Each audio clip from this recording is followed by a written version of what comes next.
We all have a story, we all have a tale. Well, there's a place I've come to know well, led by a man named Sty. He's full of stories, he is quite a guy. Sit around the campfire and hear him tell his tale. Some may be able to relate to him quite well. We're all just people looking for a place to go. Well, Sty has made one, and it is quite a show. Come meet Sty, he's quite the guy.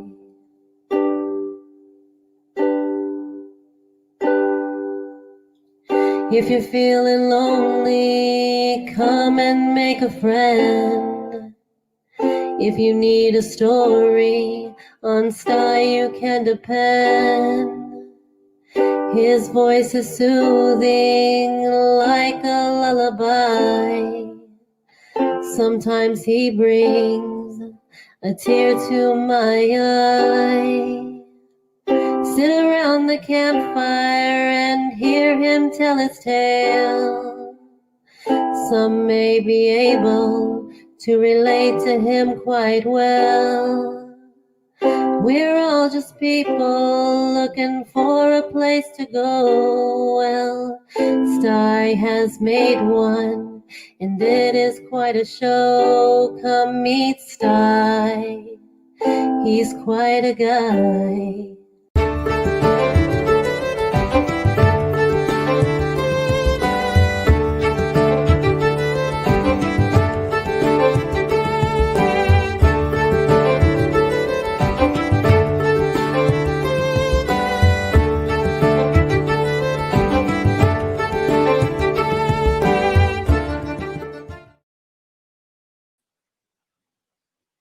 Hey, good evening, everybody.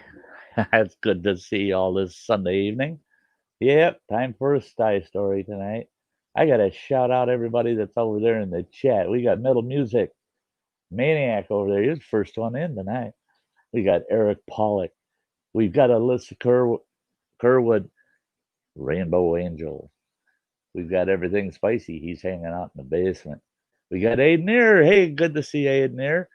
Dojo, he's in the basement. Yes. We've got Roman Filer. Hey, Roman, good to see you. Newman Outdoors. Yeah, isn't that intro great?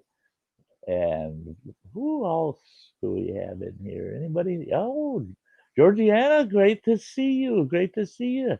Raven the Blackbird. Hello, hello. And Crazy Ann. Oh, yes.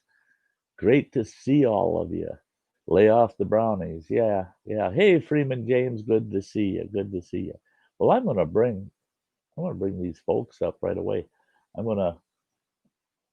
just gonna be weird tonight. I'm just gonna go from the back of the list forward this time.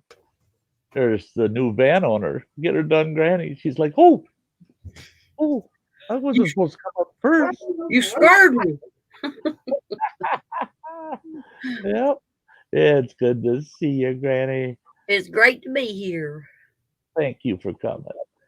And then we got this crazy guy, the brownie eater. Anybody want a brownie? No. What, did you put it back in that box? I've already recycled it, so it won't be quite as hot the second time around. Box. Should taste about the same, right? It'll taste a little gamey. I'm just saying. Yeah. Should be just as spicy though. Yeah, and we got Dojo. Hey, Dojo. Hey. Great to see you there, Dojo. Good to be here. Good to be there. Yeah. Yeah, we once in a while we go through these long stretches where we don't see Dojo. It's great to see him when he's up and running. But when he's working nights, he does like to hang out. If you're streaming, he helps him get through some of them long nights. Hey, Adventures in the Heartland. Hey, Jan, Jadzia Dax. Yep, folks are starting to file in. Mr. Fulton, great to see you. Yep. Yep. Oh, Hey, Crazy Ann. Crazy Ann. Jadzia. Great people in here. Well, I can't say nothing in chat. I'm blind as a bat at the moment. Why why aren't you wearing your glasses, Granny? They're scratched so bad I can't see the chat good, so I thought I'd try my contacts. But one eye is not the same as it was, so my contacts aren't focusing right. Not balanced. Right. I can close this eye and read a little bit. That really suck if half the word's clear and the other half's not. You only get yeah. I feel like I've been on some sort of drug. It's kind of like saying, well, you'll have to excuse me because I'm blind in one eye and can't see out of the other. Yeah. Oh, she got her sweatshirt on. Oh, you got it. I got it. Yeah, she's not trying to show us her rack. What? Good. I'm glad. I'm so glad. Thought I'd wear it. Well, and that's pretty slick because they messaged me and said you were supposed to get that no sooner than October 7th. I got it today.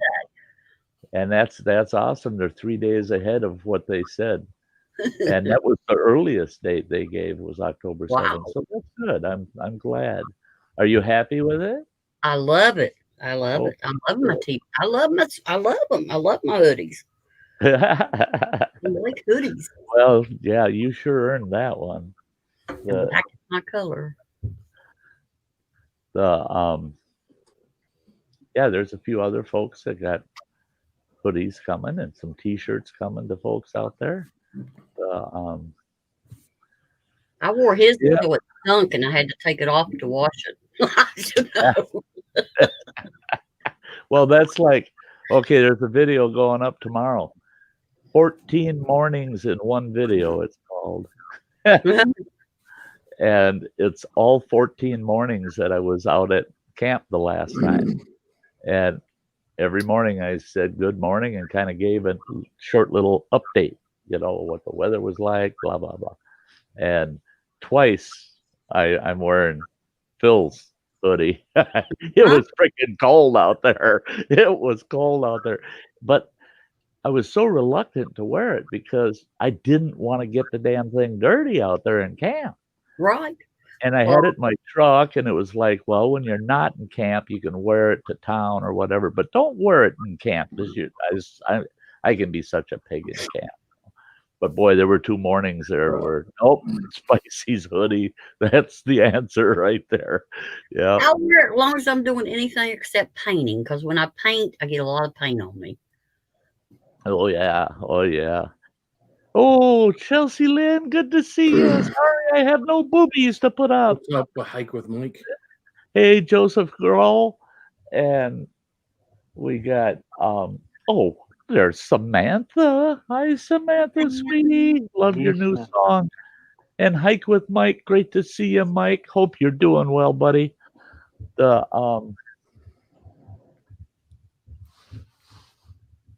See what's going on. If I'm missing anything vitally important, doesn't look like it. Bad about me, tell me. Rowan says his throat is killing him. Boy, I can't believe it. They're saying such nice things about Granny in the chat. Bullshit. Oh, you made 12 jars of campfire candy today. Wow, sounds good. What's up, Texas Texas? Hotspot, great to see you.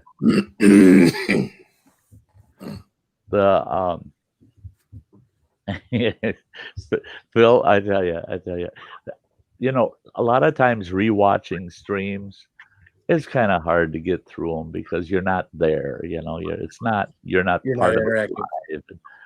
But yes, your stream last night, I felt bad because I didn't even roll in until it was over. I got home really late last night. I had a very, very busy day yesterday.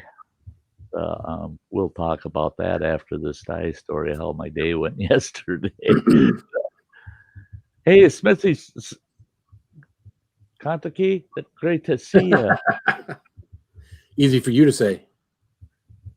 Yeah, well, I'm not going there. I'm not going there.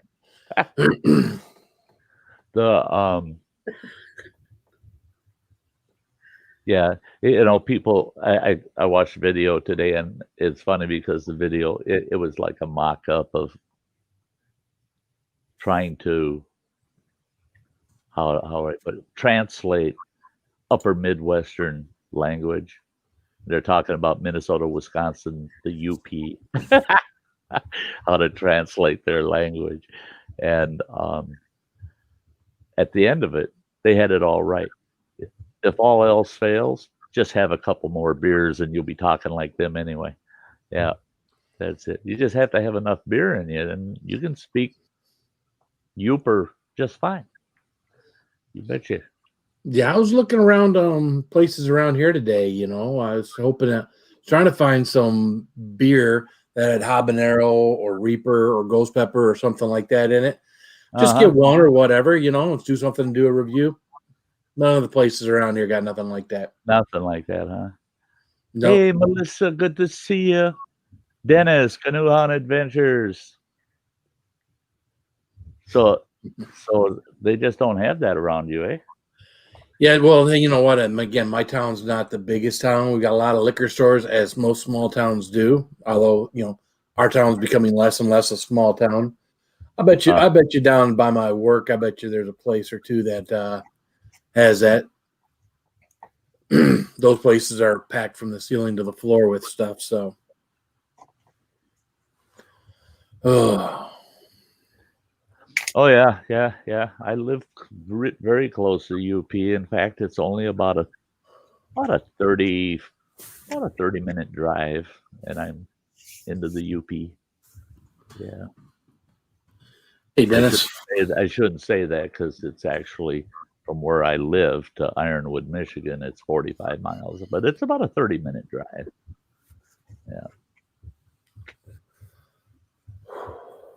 Yeah. You need to work on your seat building. Oh, yeah. Yeah. Well, I'll tell you what, that camp chair that I took that crash and burn in, I never had that thing fail before. What it was I set that damn thing up on some of the hardest ground you ever. There was a lot of rock, a lot of shale there, and maybe half an inch of topsoil here and there and moss. So when I set it up, the legs didn't dig into the ground like they should. And, like a dummy, I had the camera running when I tested it. Well, that was to your guys' benefit, not to mine. Right. Yeah.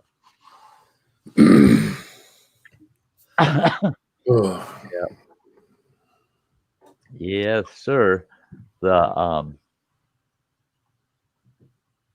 You're glad I left it in the video. All those clips, for the most part, I took out of the videos. What are you gawking at me for? Oh, you said clips. Clips. Gotcha. Never mind. Watch it, buddy. I gotta clean out my ears. It's early. Sitting there at the bachelor, maybe you didn't use any Q-tips this morning. I don't know if I forgot. Oh God, what is that? Never mind. What the hell is that? Clips. Yeah, clips. I got it. There was no T in that. All right, I got it.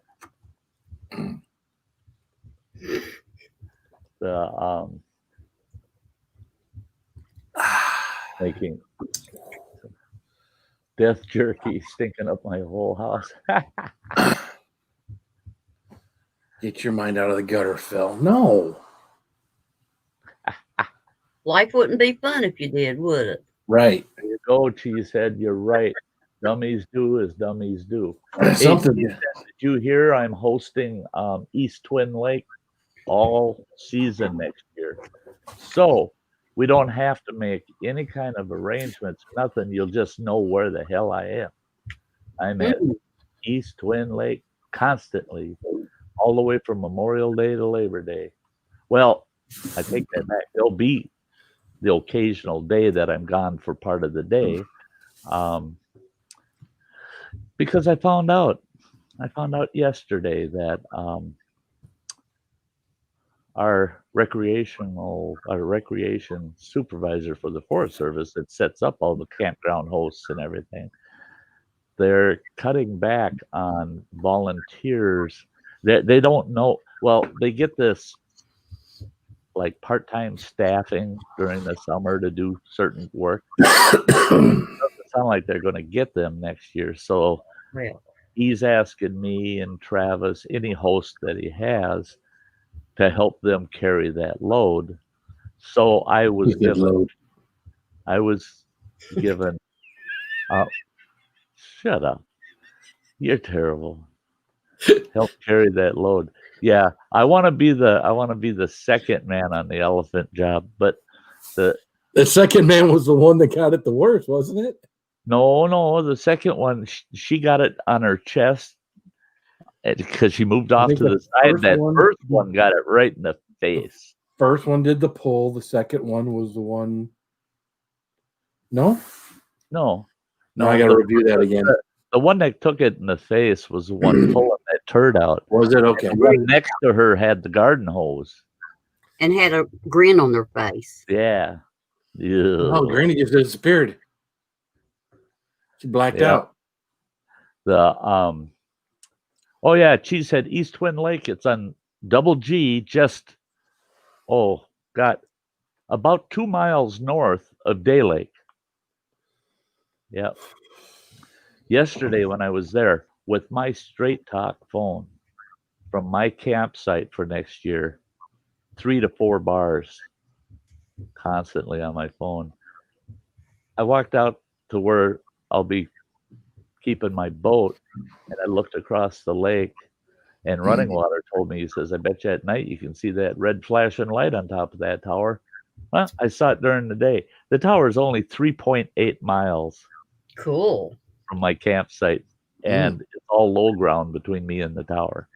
So I'll be getting. I've got it. I'm getting it all set up, but I'm not gonna. I'm gonna have to lock myself in before spring, but I'm getting the best data plan I can through Verizon because it's a Verizon tower, and I'm getting a hotspot. So, yep. I'll be able to stream from camp, and I'll still be coming home every Wednesday of each week. And that's when I'll do my uploads of videos for the following week. But I'll probably do a couple live streams a week from the camp, right from the camp. So it should work out pretty good. Hey, Ann, I can see your hat. Hey, neighbor girl. You can mount a GoPro to like to your kayak.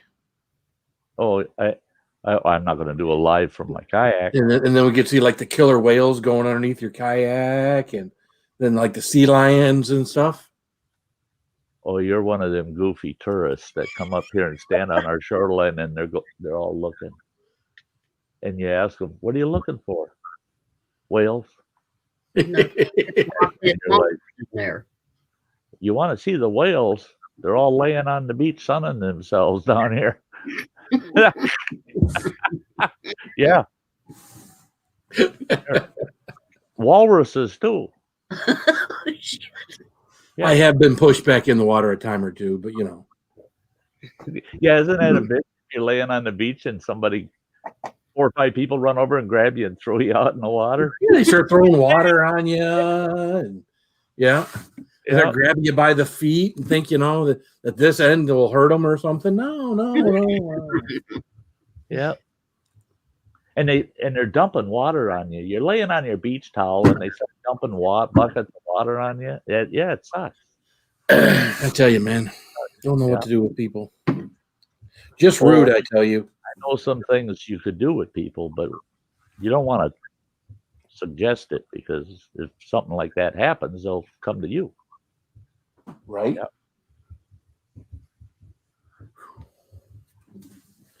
Very fluffy ladies on the beach. Listen, I've never heard metal music be so soft spoken. Fluffy ladies on the beach.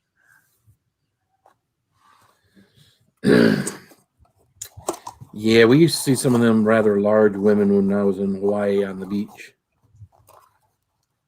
Yeah. It seemed like there was like a 2-to-1 ratio.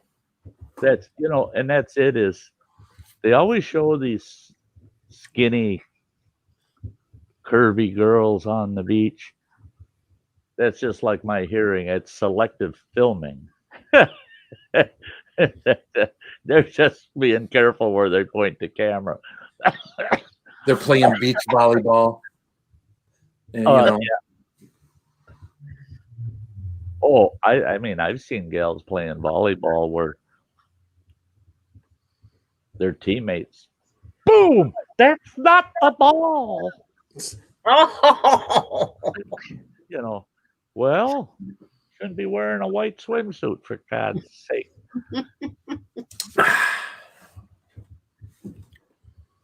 Ooh, I think my belly's about as full as it was yesterday when I got done. Oh yeah. Oh yeah. Yeah, I went up to the local market just up north of town, and you know what? I haven't had a good steak in a while. Haven't been to a restaurant to have a steak in a while, so I went up there and they cut their own, and I said, "Give me the biggest ribeye you got."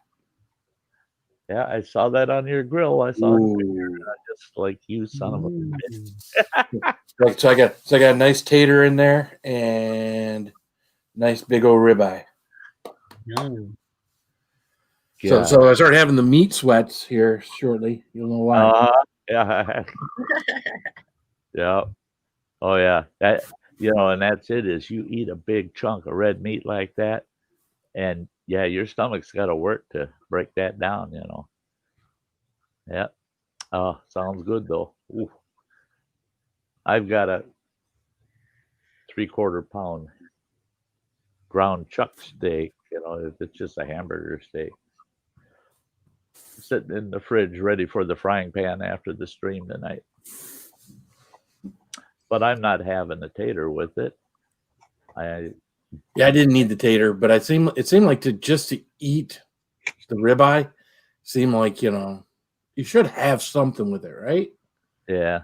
I didn't need it, but I did. But it was there, It was there. Yeah, I made up an acorn squash instead. So. Ooh, that sounds good. Yeah. What's up, Lady Reaper? All I'll have to do is warm that up a bit, and then, yeah, I love my acorn squash. Hey, anybody that came in, I can't see. Granny says hi to everybody. She can't see you. You're not typing in Braille. You need to bold and get bigger letters so I can see it. Well, before I start my Sty story, I want to run this real quick. Now, these names, some of them, I should say a couple of them could have come off. I'm not aware of any that should have gone on, but it's as current as I could have it for tonight. So bear with me.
Just so everybody knows, Dojo's a camper now. He's not a hiker anymore.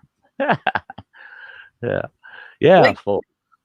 I'm hoping to get things going on the membership side. Falls upon us. I will be out in the field less and less here in the next few weeks, and I'll be spending more time sitting here at the studio. So I think we're going to have some member stuff going on. Yep. Hey, I see you. The Hunt for Heat popped in. Lady Reaper. Hello, hello.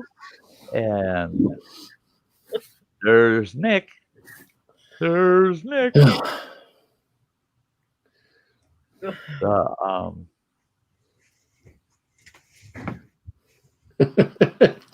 Everybody, when's your next challenge? Gee. Challenge. Yeah, they don't even want to give you a break in between challenges. Well, I got to find out which day next week my wife's actually coming home. Is she coming home Saturday or Sunday? If she's coming home Saturday, then I won't do a challenge. If she's coming home Sunday, I'll probably kill myself. I mean, with a challenge. Yeah. Hey, Joey. Running Water. There you are. Drippy Faucet, what's up, man? Hadn't heard from him for a while, and it's good to hear once in a while whether they're alive or not.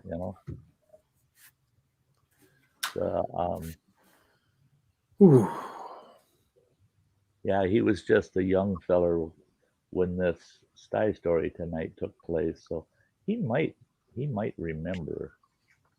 He might remember it. Hey, the bee lady. Good to see you. Bee lady. Hey, bee lady. No, I'm not out at camp, bee lady. No. Nope. That last 2-week camp is that's the last camp of the season where I'll be gone, where I can't do my Thursday or Sunday nights. So so I'm here for the rest of the winter now. Now, don't everybody say, "Oh, great." Or, shit. Silence is golden. Yeah, silence is golden, right? Yeah. Sometimes you just hope that nobody says anything. Oh, I'll tell you what. That stuffed pepper video I put up, heck, in 3 hours, it darn near hit 100 views already. People like food, don't they? Yeah. Oh, there's Mike. What did Hunt for Heat say? What's that? Hunt for Heat said something to me, but I can't see it. Look at the head on that. Yeah, how's it going? Let's see. It says, "Hey, Granny, have you done canning? If so, I may have to hit you up with a question or two." Okay, but not tonight because I can't see. Yeah, tonight's a bad night for her. I can't see y'all. I can't say nothing, but I can't If she can't read the question, she can't give you the answer. read the chat on either here or my phone. Yeah. So where you parked now, Running Water? Oh, I'm in Rensselaer, Indiana. Sitting here for got here yesterday and sitting here for a reset. Ran out of hours. So I may be out camping one more time, bee lady, but it won't be over a Thursday or a Sunday. So it's chilly out there. And there's Nick. Hey, Nick. Jesus. Hey, Nick. No, that's Nick. That bald-headed prick.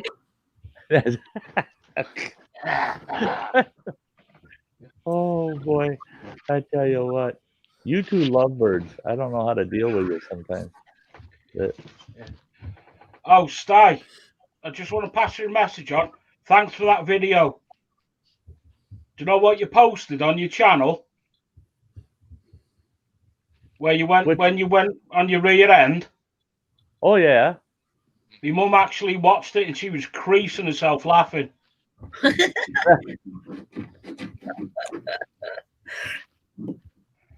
Yeah, and I did put in the description it was, it at my expense. So, if people are getting a good chuckle at my expense, that's fine with me. Hey, folks, I'm going to throw you off to the side. We're going to get the Sty story out of the way, okay? There we go. Okay, let's get into the Sty story for tonight. Barrel of fun. Barrel of fun. I don't know if Running Water will remember this or not because he was quite a young lad at that, probably about 8, 9 years old. Well, when we lived up in northwestern Montana and we decided to spend a year off grid, and we're going to spend a full winter in this old turn of the century cedar log cabin. When we found the cabin, it was leaning at about a 45-degree angle. And I had to drive a backhoe all the way from town up through the mountains to get up there, got up to that cabin, used that backhoe to push that cabin back up straight. Then we put some spikes in it because we found out that there wasn't a single spike in those logs. They were just stacked with a roof on top. We get the place where we thought we can make it through the winter in this cabin. Well, at the time, all I had was this little, what they call the sheep herder's stove. It's got a little tiny firebox in it that's maybe about 6 inches wide, if that, about a foot long, and maybe a foot deep. Tiny little firebox. Well, we got this log cabin that's 16 by 20 feet, and it's open to the peak. Now, you ain't going to heat that thing with that little sheep herder's stove. The sheep herder's stove was nice because you could cook on it. It had a tiny little oven you could use, but you couldn't heat the cabin with it. There's no way in hell. Well, times were tough too.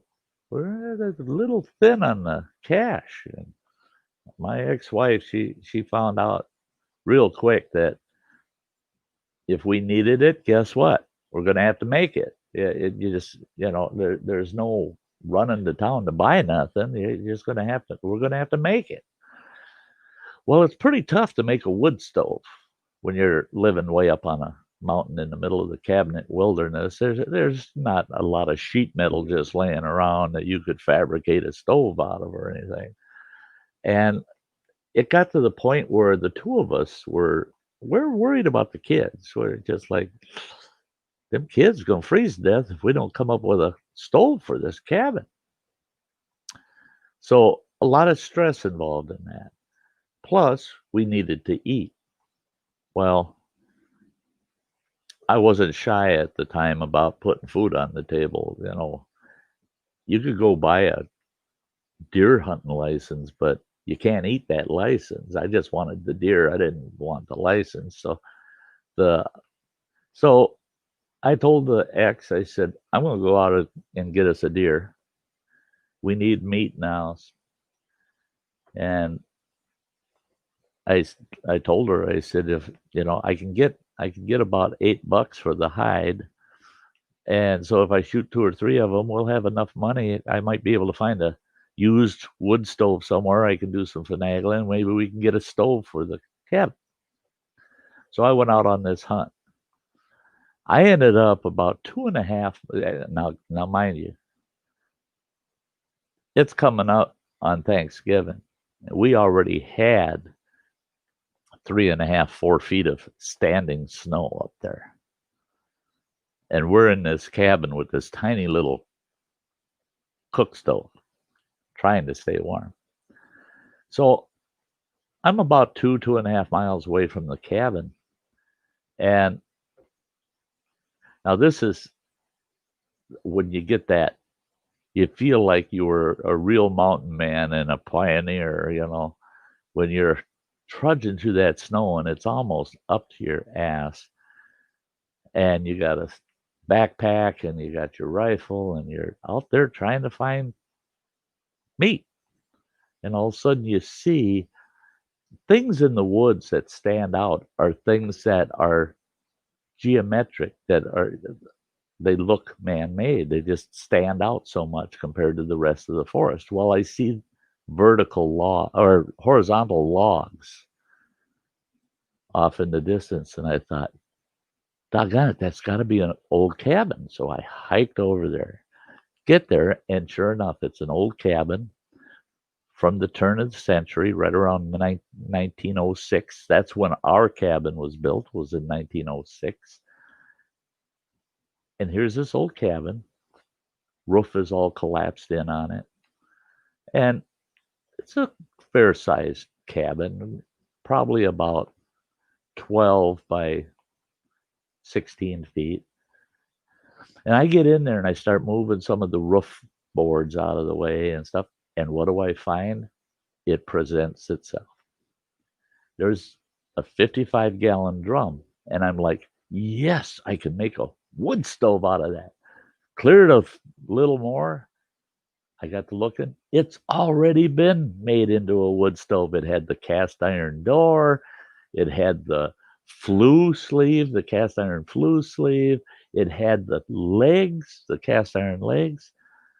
I was so thrilled, and I'm rolling that stove around and I'm knocking on it. It's full of ash, knocking on it, looking for soft spots.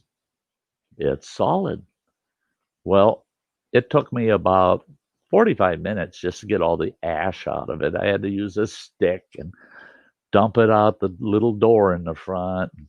Finally got it cleaned out and found that it had a cast iron grate inside of it. I thought, this is so sweet. We've got that sucker will heat our cabin. It'll heat it sweet. Not once did I think, and it's 2.5 frickin' miles. I got to cross a big creek and I got to go all uphill to that cabin for 2.5 miles with that stove. Well, it seems light when you're just rolling it around here and there in a 10-foot area. I had to barrel lash that thing to my backpack.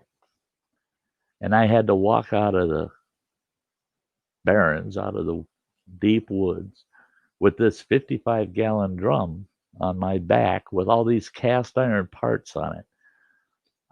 Now, a lot of you folks watched the video of all of my bloopers falling down and stuff. Back in that day, the video camera would have weighed about 30 pounds. You know, there's no way I would have been able to get that on film. I feel more getting back to that cabin with that wood stove than I have the rest of my life. It seemed like every third step I'd go face first right into that 3 to 4 feet of snow. Get up again, get that snow off my face, and trudge a few more paces. Fall down again. Now, I figured it out. I was ready, and I had it ready to strap to my pack frame. It was all ready, pretty well ready to go. And it was about noon.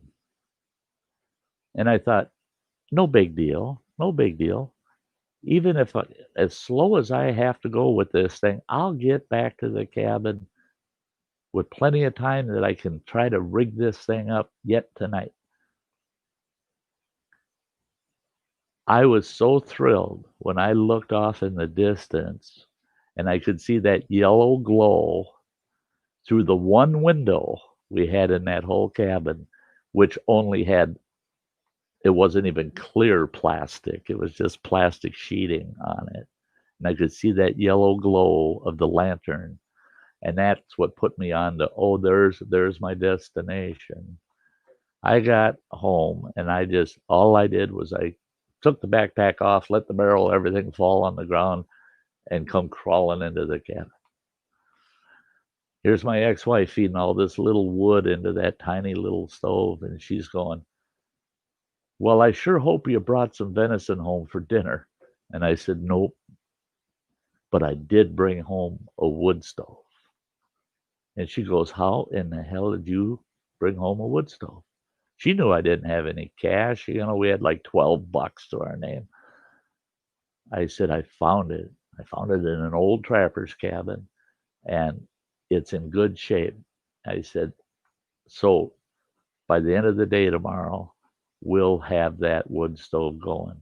She goes, no, we won't. We'll have that going tonight.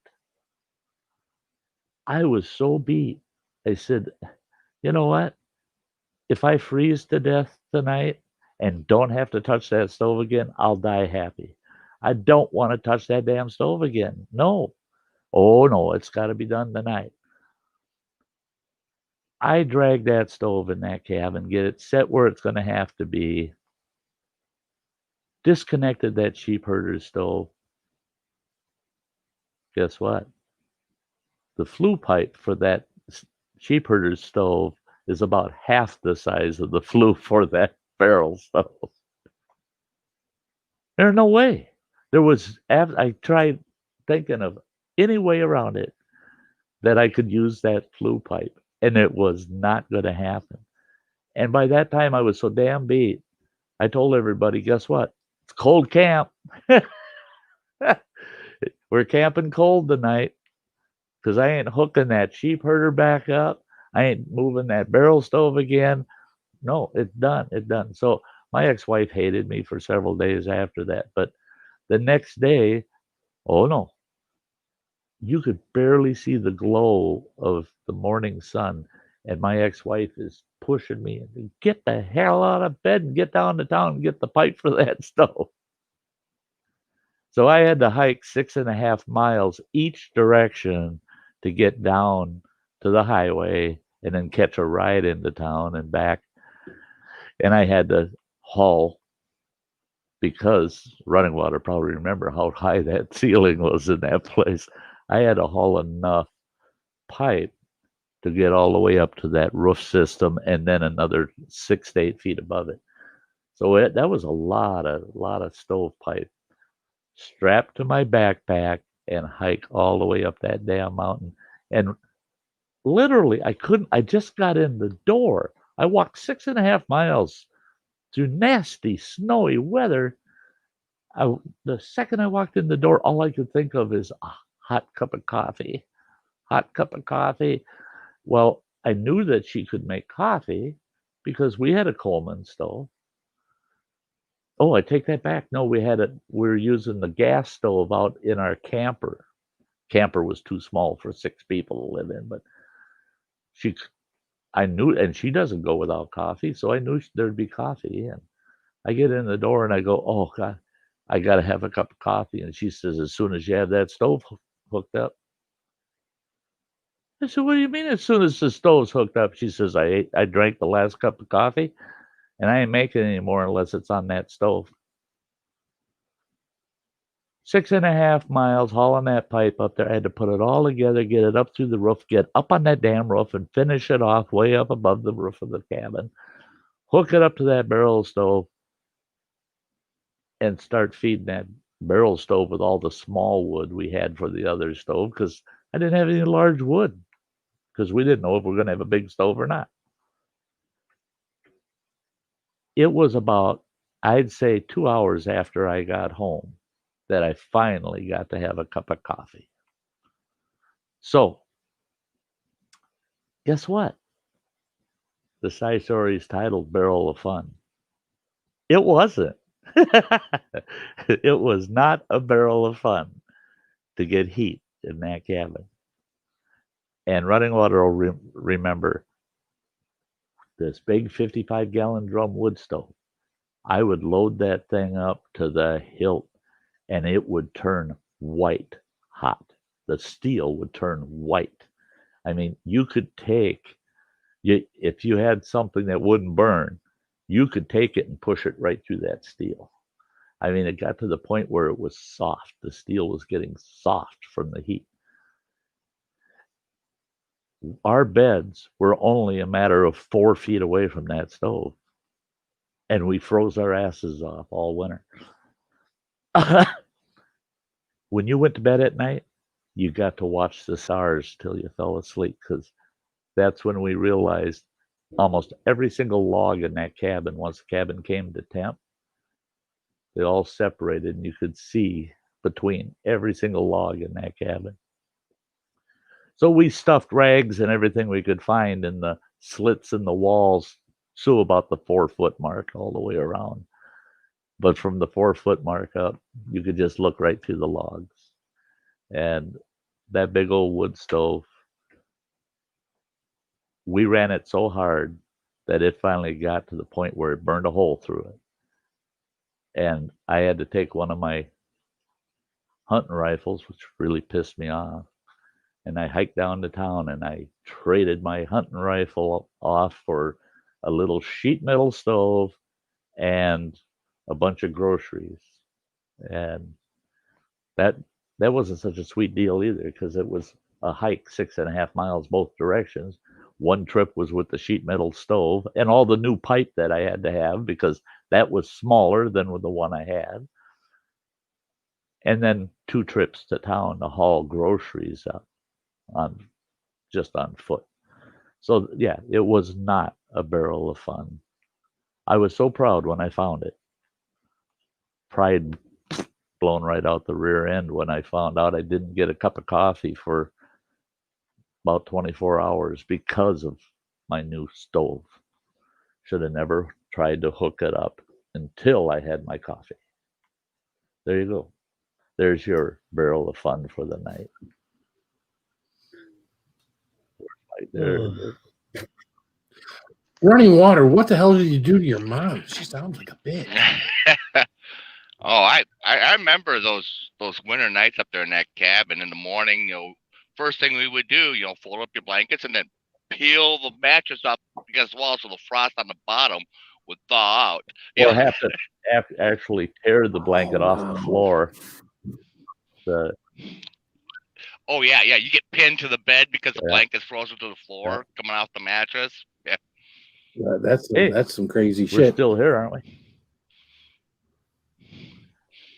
Yep. Yeah. I've had nights where I lived where we had 5 or 6 blankets on the bed.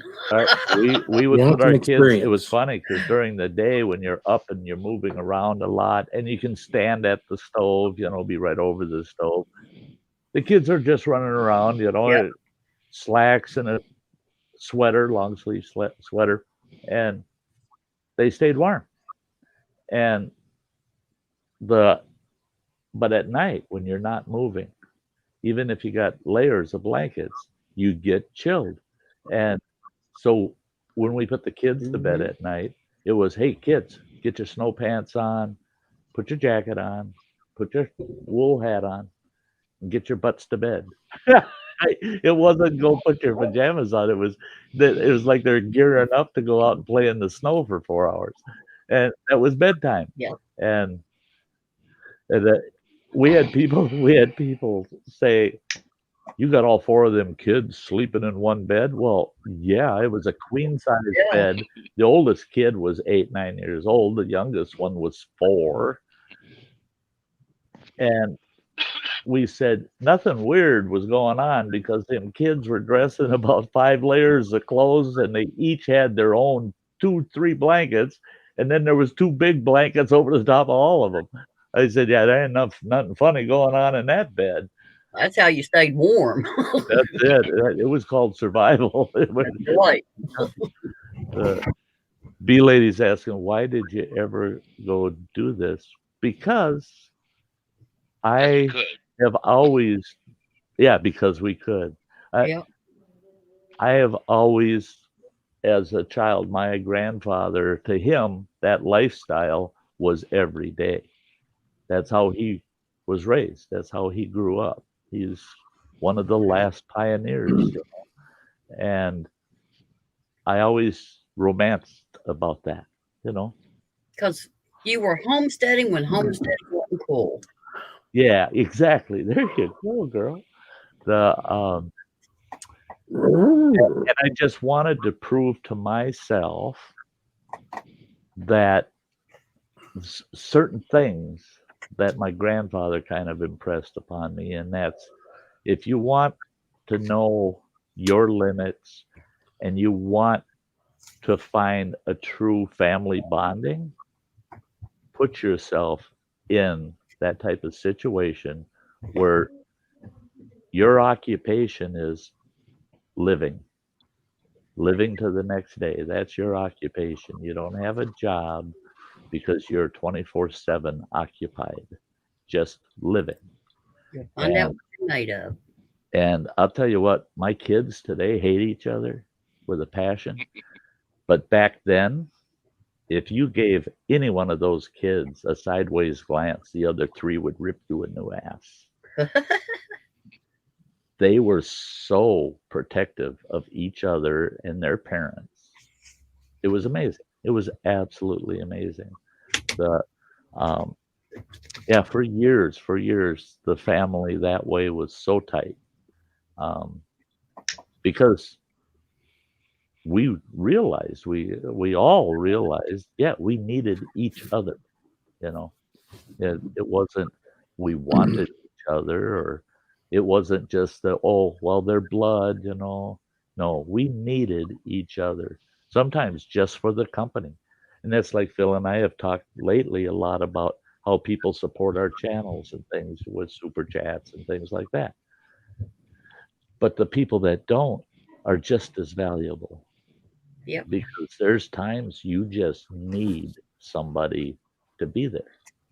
And we learned that as a family, that how important it was, just to be able to depend on each other when times were tough. They didn't seem so damn tough because we had each other. Hell, I don't know, Running Water, what you think, but my favorite Christmas through my whole life yet has been that Christmas in that cabin. Oh yeah. It was an awesome Christmas.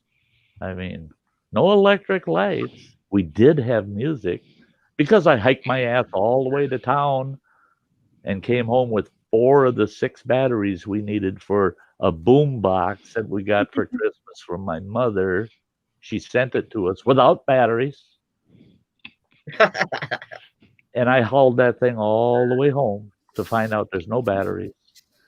Hiked all the way to town, found out they only had 4 batteries in town. Hiked all the way back up with those 4 batteries, and then the light came on.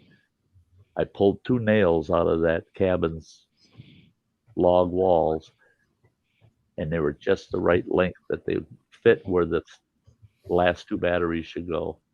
Stuck those nails in there. Sure enough, we had radio. It only needed 4 batteries. It preferred 6, but it only needed 4. So we had Christmas music, and we played that crap. We were up until like 3 in the morning that Christmas, and it was our family, just our family, the 6 of us, and we partied hardy. We had a great meal. Colder than shit. We had a 14-foot Christmas tree, for Christ's sake. Yep. The peak of the cabin was 16 feet. The Christmas tree we hauled into there looked like that tree off of National Lampoon's Christmas Vacation. We stood that sucker up, and I was not sure that thing was going to sit, and it did. We had a couple of feet to spare, and the kids made all the decorations out of cloth, out of paper, and they strung popcorn and all that happy horseshit and put it all on the tree. And yeah, it literally, if that could have all been filmed, you would have thought that you were filming a Christmas from the mid 1800s somewhere in the backcountry. That's exactly the way it was.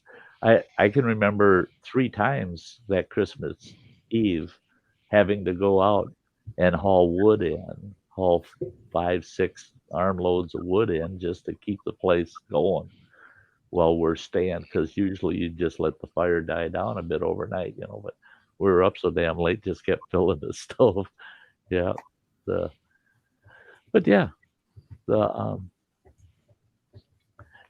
fact that it was so cold, actually, it was weird, because it was like you didn't feel it, not that night. It's just, yeah. So then you guys didn't have running water. So, I mean, you had running water, but not real running water. Right. Oh, I was fast. Well, he was real. He was real. Yeah. And he even hauled water. That was the nice thing too, is he was running water year round. When winter hit, oh no, that artesian spring behind our cabin ran year round. It was open year round. Nice. Yeah, every once in a while you had to knock down some icicles, but Yeah, otherwise the you just icicles keep it off broken open. And there was a embankment, and then there was the Yeah. pool where the artesian water was pooling up, and that embankment hung out over that pool. So he'd go out there and knock icicles off to get a little safer in the water too, without getting an icicle in the back of the head. And there's nothing like good spring water. Oh yeah, and see the thing there is that water it's true artesian water. It's coming out of rock fractures in the mountain. Right.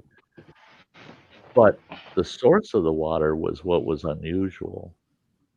The source of the water is from million-year-old glacial ice that's still in that mountain. Wow. At first, I didn't believe the geologists that told me that. But then I had to stop and think about it. When we were core drilling those mountains, we'd hit ice. We'd be down 1,000 feet, and all of a sudden we'd hit ice for 150 feet. And that's glacial ice that's still inside that mountain, and it's gradually melting, coming out those artesian wells. And boy, that was some of the best water, though. Oh, God, that was good water. Hello, whoever said hello. I can't see. I can see it. Grammy, it's great to see you. Rain Dancer, I'm sorry. I don't think I pointed you out, but I've been seeing you there. I see you say you're not your best today. I hope you have a better day tomorrow.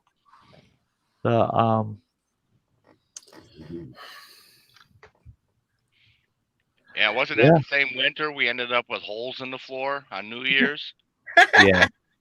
Yeah. A 44 Magnum sidearm will do that. right at midnight, out came the sidearm. A buddy of mine and his wife came up to spend New Year's Eve with us, and he disrespected my house. Right at midnight, I grabbed my rifle and popped the door open and sent a couple of rounds towards town. Ba-boom, ba-boom, ba-boom. Six, I didn't have 6 guns, so I just sent 6 rounds, And once I got done firing, all of a sudden I hear ba-boom, ba-boom, ba-boom inside the cabin, and I turn and look, and there's a half a dozen shots in my floor.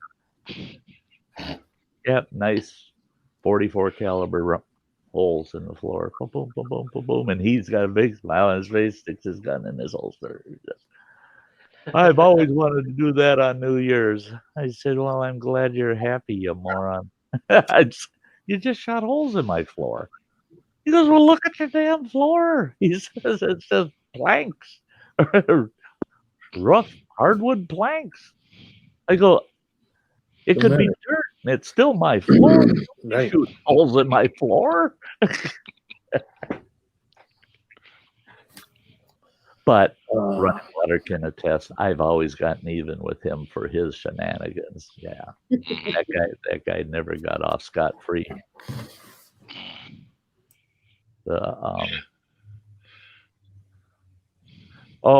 Neighbor girl. Yeah, she can't see your question. Her glasses are so scratched up she can't focus. So she tried using her contacts, and one of the contacts is off prescript, so she can't see out of that one eye very good. Hey, Plano Chuck. Sitting there craving stuffed peppers. I had quite a few people say, I never ever thought of making stuffed peppers out of camp. Oh, it's so easy. I mean, and if you're going to have your fire pit going, you just put your crock or your Dutch oven over the coals and do it the same way. It's just, same deal. You just want to make sure you don't burn them. You just want a good, steady, simmering heat. And they are so damn good. And I like my little 2-quart Dutch oven because I can make 4 peppers in it. It's never failed to fit 4 in it, and they're so good. That's 2 meals out at camp, and I eat like a pig. So yeah, 2 of them. I tell you, it looks really good.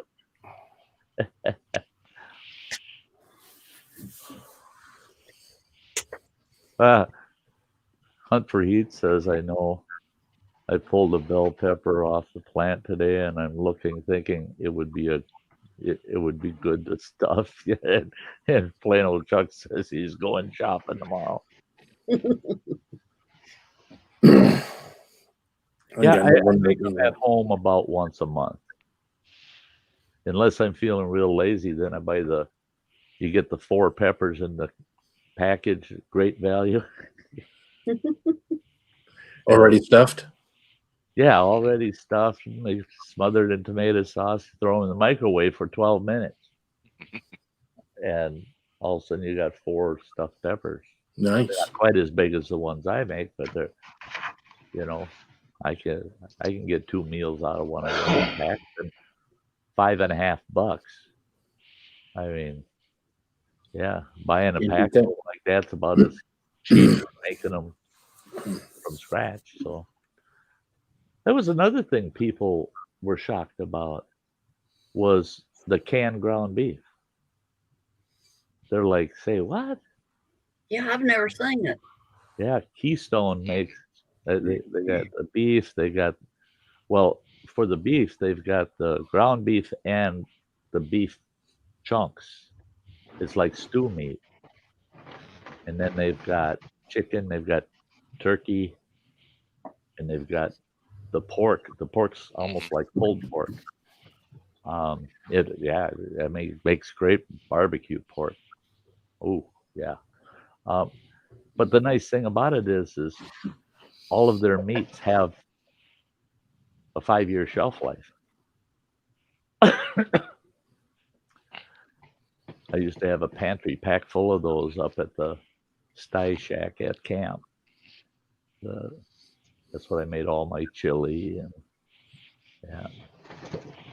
And the thing is they're about $7 a can, but it's 1.5 pounds of ground beef in it. So how the hell can you go wrong? No, it doesn't sound like it. Yeah, you're gonna buy the cheap, crappy ground beef and pay the same amount. For fresh. The 80-20. You're going to get just as much fat. One thing I like about it is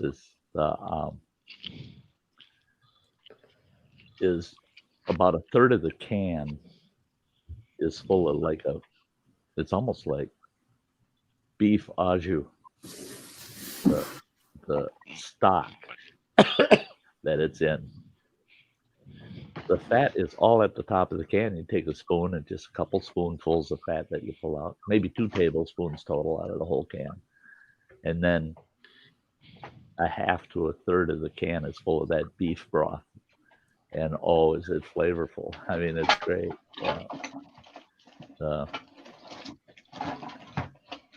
Hunt for Heat was asking about, because being in Mike, want to do some hiking on the AT.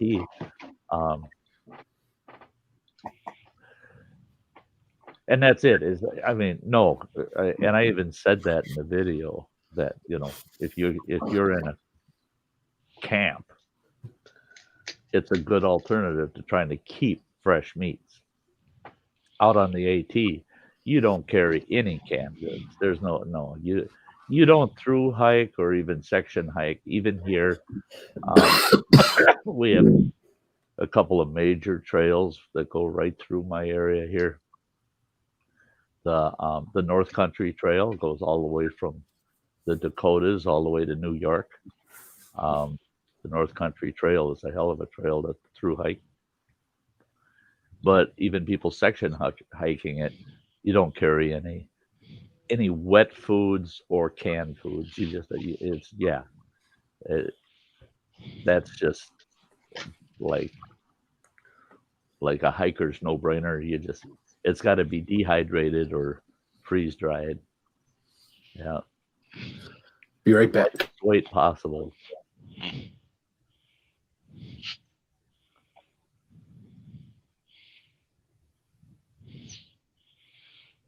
Oh yeah. Pickup points. Yeah. Resupply points all along the trail if you're doing through hiking.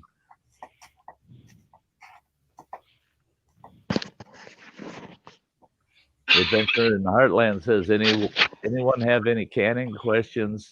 I'm here for your questions. Just email me. And there's his email. Yeah, give those two a shout if you want to answer some canning questions. They do a lot of canning. Hey, I got to tell you guys about my day yesterday.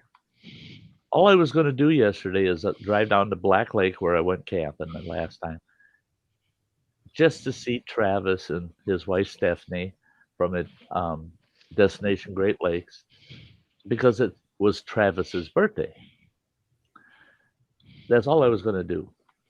And Travis wasn't going to be at their campsite until mid-afternoon. So I figured, well, I got up yesterday morning. It was like I'm stir crazy. I got to go. So I got my truck and I took off. And I went to the campground that I'm going to host next year. And I measured out the site, and I can't do what I had planned on doing because the site's just where my camper will sit is not long enough to do what I wanted to do. But that's all right. I came up with an alternative. And I wanted to check the cell service there so that I could stream from my campsite. I spent about hour and a half, 2 hours there. Well, I had heard that they were still looking for a host for another campground. And I had never been to that campground. I thought, well, I'm going to run up to that campground, see how far it is from there.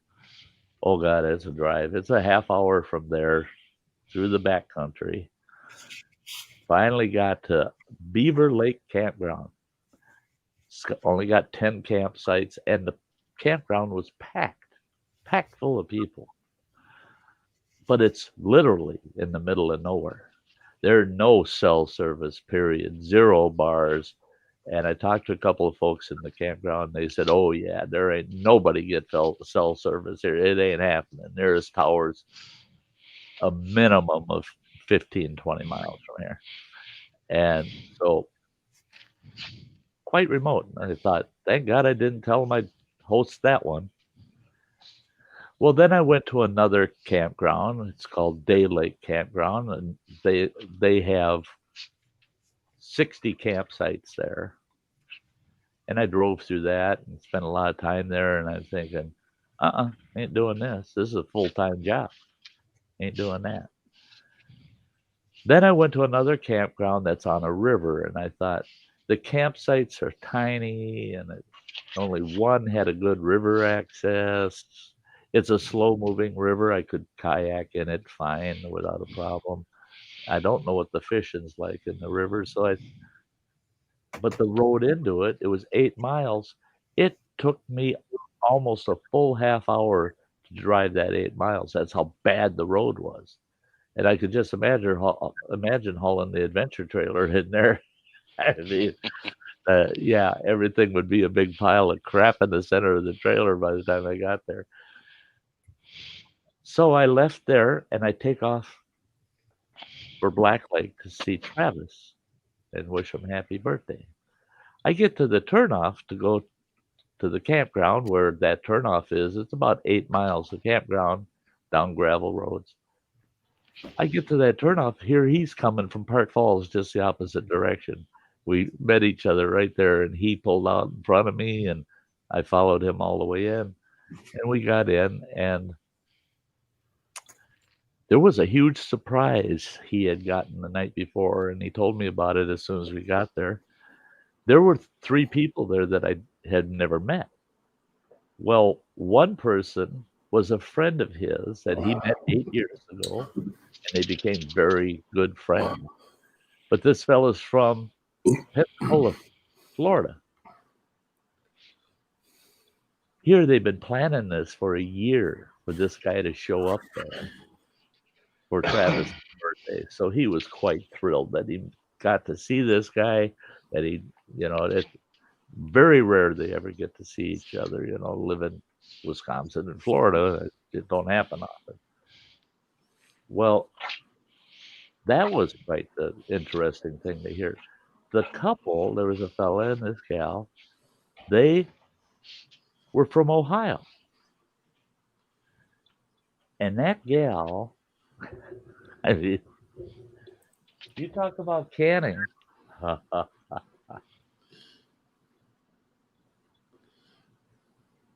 That's home canned pie apples. Homemade apple pie filling. I'm making a pie tomorrow. She goes, "Oh, it was so nice to meet you. Oh, here, take something with you." And she gives me that jar of apple pie filling. I told her, I said, no, I brought Travis a gift. And I didn't expect to go home with one. I said, actually, I would rather have the pie apples. So yeah, home can. And if you want to find out if your home can is good, send it my way. Send it my way. I'll check it out for you.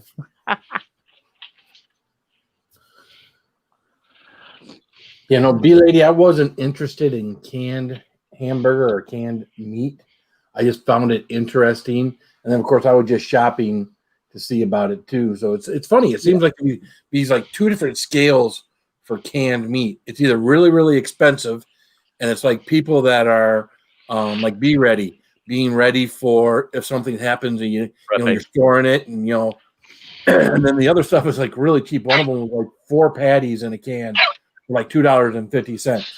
And I'm like, there's got to be some crap in that can. See, and that's it is like they got Hormel's got those cans with the round ham patty things in it. Shut up, Nick. And those round ham patties that Hormel's got in the cans, what is it, running water? You remember those, don't you? I think there's 4 or 6 patties in there. Yeah. Those are pretty good, but the price of them went through the roof.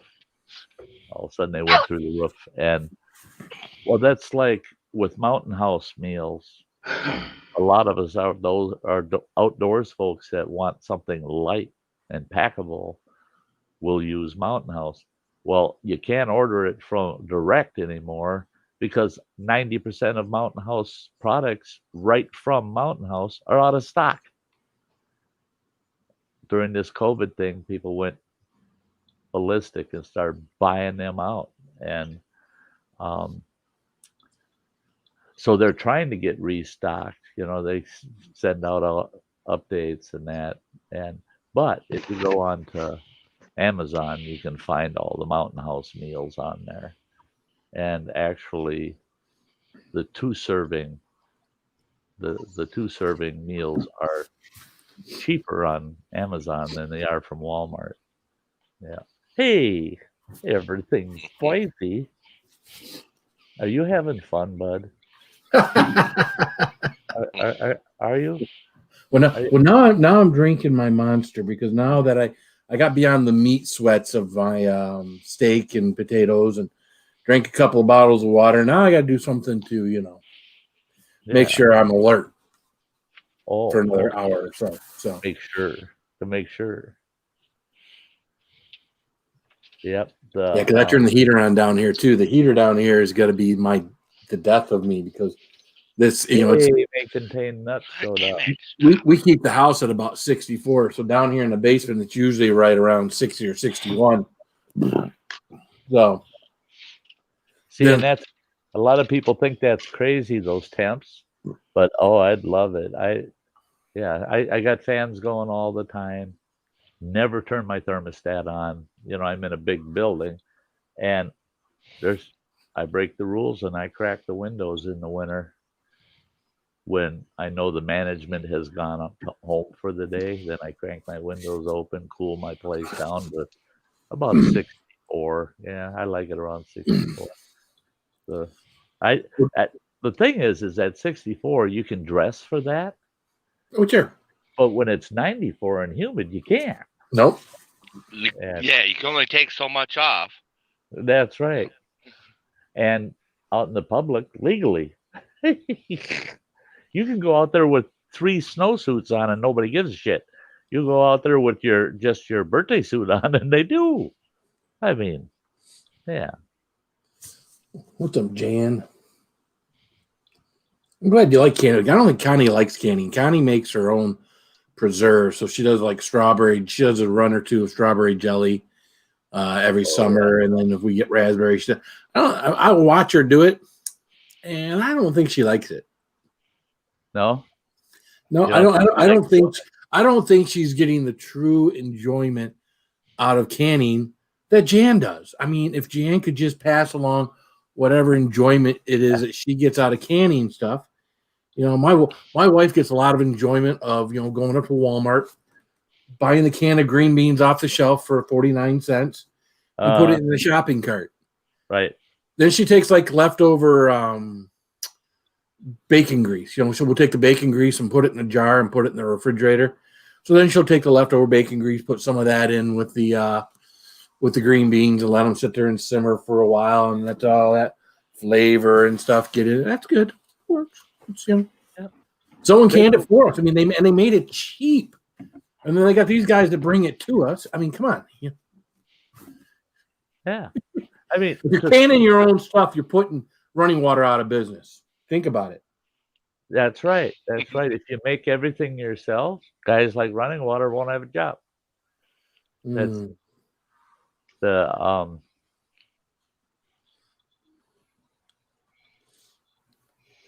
the enjoyment comes out of eating it. I was just going to say, my ex-wife, she used to make some of the best jellies and jams. Oh.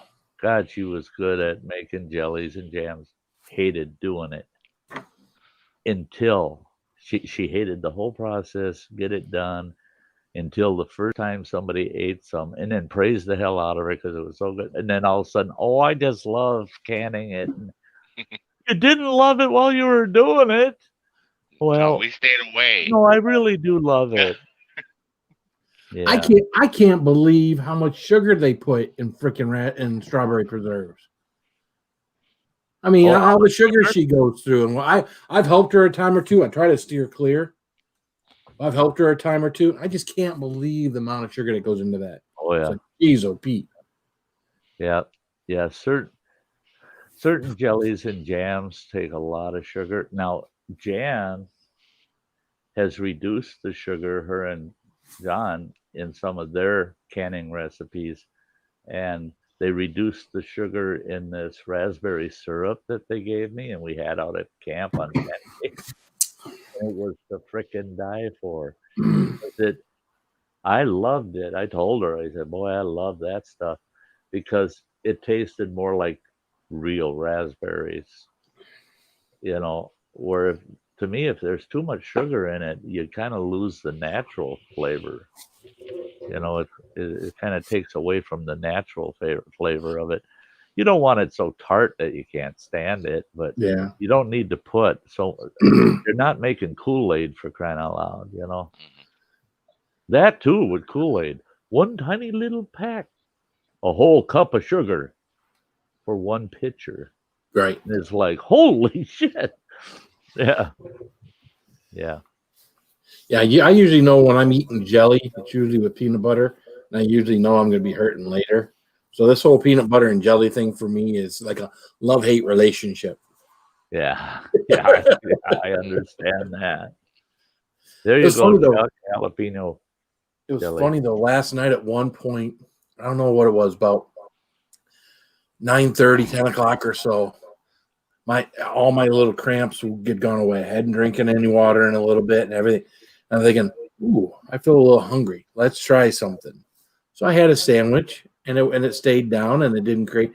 So I started thinking, all right, has me now planning for what I'm going to do after my challenges. And I don't know. There's got to be like a magic recipe, but I guess there's probably not. If you're going to be stupid like I am, you're going to hurt. Yeah. You're asking for it, right? You're going to hurt. Yeah. Good. Some things are a given. What do you say, Mystic Bunny? I've got the jars from you in a special spot so that next summer you get all your jars back. I bet you could use them right now. Mystic Bunny and John gave me so many canned items. It was just home canned stuff that was just awesome. They're just like gold to me. They were good. Spicy pickled chips. Oh, God, those were good. I ate them all up. I was making hamburgers almost every other day for a while there, and I put about 4 of those pickled chips on them hamburgers there, and because they got a kick, they got a bite to them, and yeah, and they're little cherry bomb cherry tomatoes. I used those up. Their salsa, their hot salsa. I couldn't help it. I looked around. All I had were some corn chips. Just plain corn chips. Well, I ain't gonna eat this plain old corn chip. You know, ain't got nothing on it. So I got looking in the cupboard and I saw that hot salsa that they had made. And yes, it did have a good bite to it. It had a really good bite to it. But yeah, I ate the whole jar in one sitting. That couldn't help myself once you get going, you know. Well, that was that salsa I got from Gypsy and Vanilla Gorilla. That one jar they gave me, the tequila something salsa, that was gone in like 2 sittings. It was just, had a little bit of corn in it, a little bit of beans in it. And to me, it wasn't spicy, but I'm sure to someone else it might have been. Oh, but it was delicious. And I got another jar in here I'm about half gone with now too. So wow. I do keep my tortilla chips down here. So keep them handy. Never know. Catch you on the next one, Sty. All right, Nick Jones. Hi, Nick. Just see you, Phil, you fat asshole. Yeah, he's got one for Phil. Holy.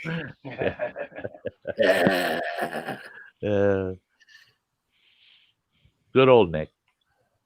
He can be depended upon. Just like tornadoes in Oklahoma.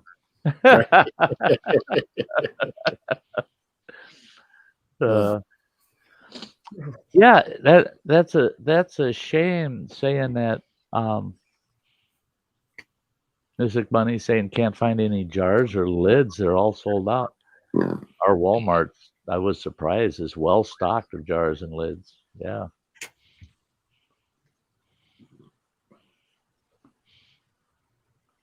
Yeah, if I would have known that when they were up here, because they ran up to Ashland here to get some smoked fish from Running Water and my favorite smoked fish outlet.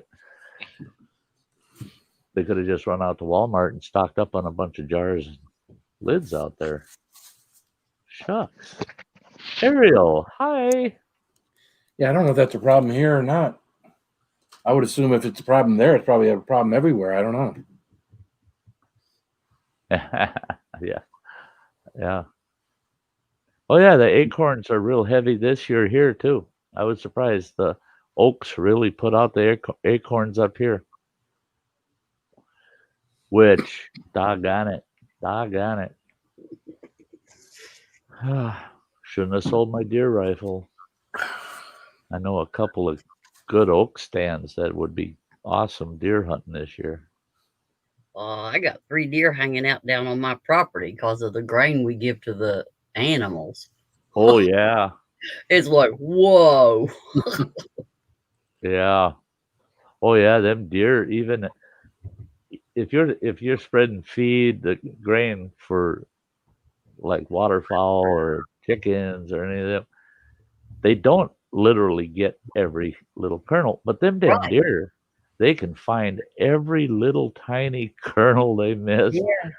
So I've seen deer chew up a yard that had grain thrown out on it, and they just chew the. I mean, they pick up a mouthful of soil and they chew the corn out of it and spit the dirt out. Crazy. Deer are nuts. I used to always put out all these guys. They put out salt blocks, right? Well, now here in Wisconsin, there's regulations on your salt blocks, and you can have only one salt block for every 40 acres and all this kind of crap. So what I do, well, what I used to do, because I haven't hunted for a few years, but what I do is I'd go and I'd buy those, or they 1 pound salt containers, and I'd put 4 of those in my pack, the camp shovel, and I'd go out, pick a spot where I'm going to want to shoot a couple deer, turn the soil over and just sprinkle all that salt on it, and then turn it over again so that all the salt is down in the dirt. Mm-hmm. Within a week, that whole area is dug up, and them deer will take the dirt up in their mouth and suck the salt out of it and then spit the dirt out. Ah. It's hilarious to watch them. I've sat in the deer stand, watch them just sit there eating dirt. Yep, they want I've seen that. Nick Jones do that too. Yeah. He's salty. He's trying to be salty. Oh yeah, Rain Dancer. I'll tell you what, I could live on venison. I mean, literally. If I had to live on one single source of meat, it could be venison without a problem. That's one thing Running Water, when he was a kid, learned. All my kids, we ate venison for so long that the first time we had real beef after almost a full year, the first time we had real beef, they smelled my wife cooking it to make spaghetti. Them kids wouldn't eat the spaghetti. They said, no, Mom cooked up some rotten meat. And I go, what do you mean rotten meat? And I walk towards the kitchen and I'm going, whoa, that don't smell good. Yeah. And I walked in and she goes, it's that fresh. She says, you brought me 2 pounds of fresh ground beef. I said, yeah, that was ground this morning. She goes, that's what I fried up. And I go, oh, it smells like shit. I said, that don't smell good. Well, the spaghetti tasted all right, but it didn't smell good to any of us. And my kids, they loved spaghetti. They wouldn't eat. I'm not eating that. I'll eat the French bread, but I won't touch that crap. Got rotten meat in it. They got used to something.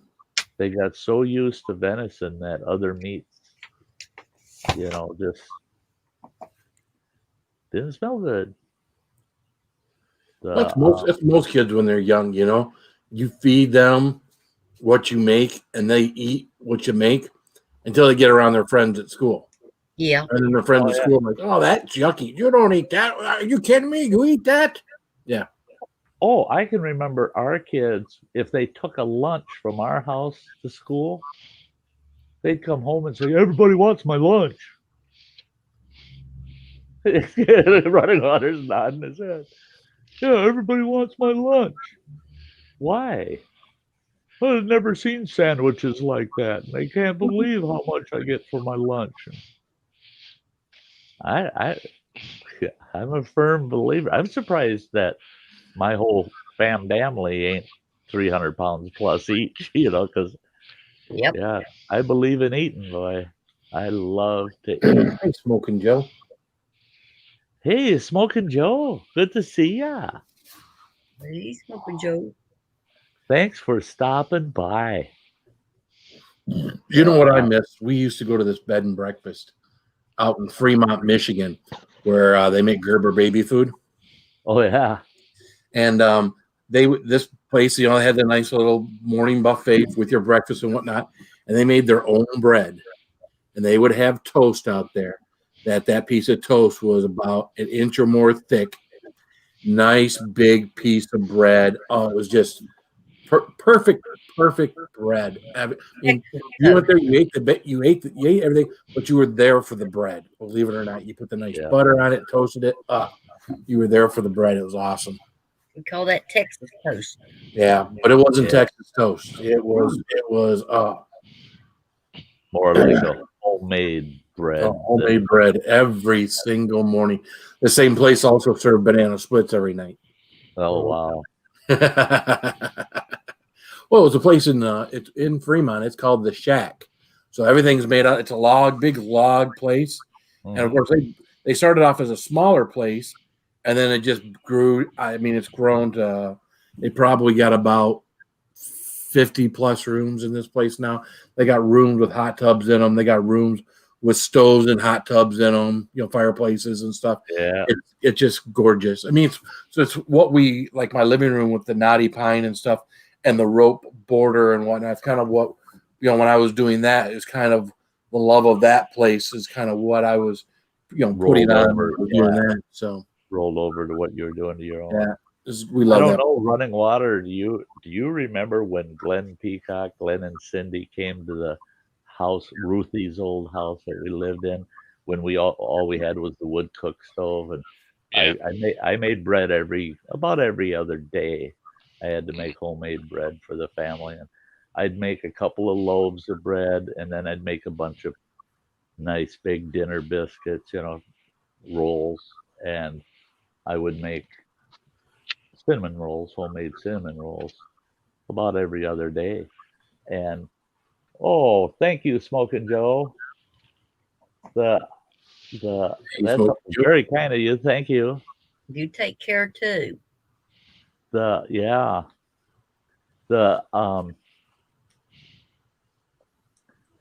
And to me, running water. Remember, that was part of the routine. Every other day, I had to make homemade bread because the kids would eat. I'd make 2 big pans that got a dozen big dinner rolls, biscuits in them.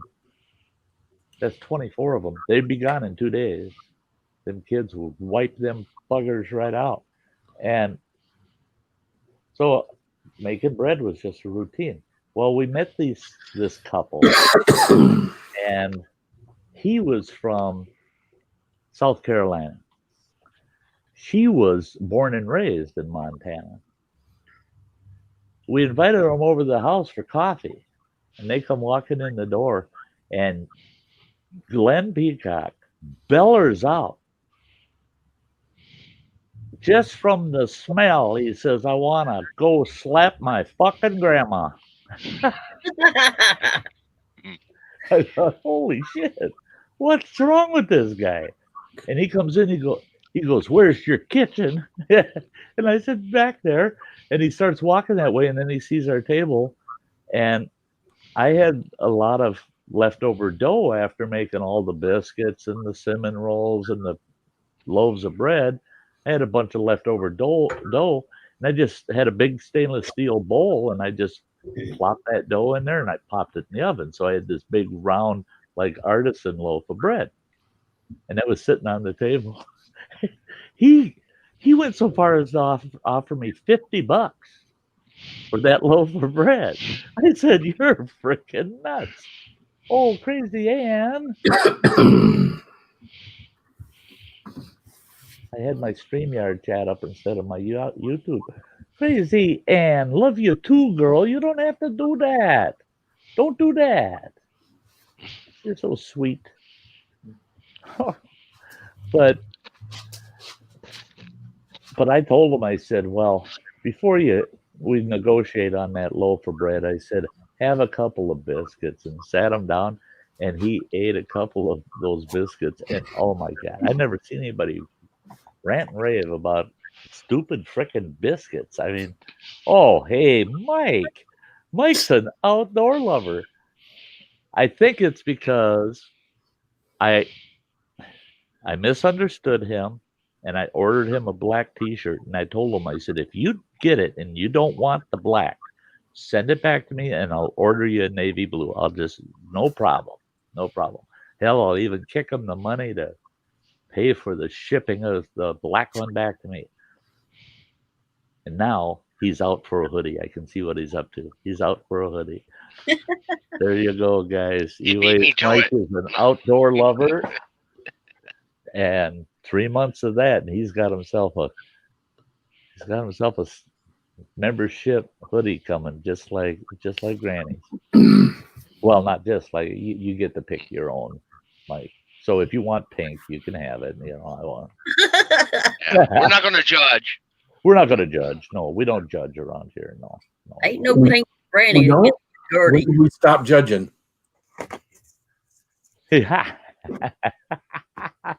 Oh, we judge. Can you pay 3 months ahead? LOL. I wish Just go YouTube buy would your let own. a person do that, actually. I was a little flush a couple months ago, and I thought there's a couple memberships I would have liked to have paid 6 months on. And just send me a notification at the end of 6 months that I'm running out of time, you know? But they don't have the option between you want to pay this much each month, or do you want to pay for the year? You know, just have it over and done with. You know, right. That's what I prefer is year subscriptions. You know, like and on any of the video editing apps, it's like hey, $25 for the year or $2.99 a month. It's like just take the year, and if I use it or not, that's my problem. And get it over with. Yeah. Yeah, Mike. Yeah.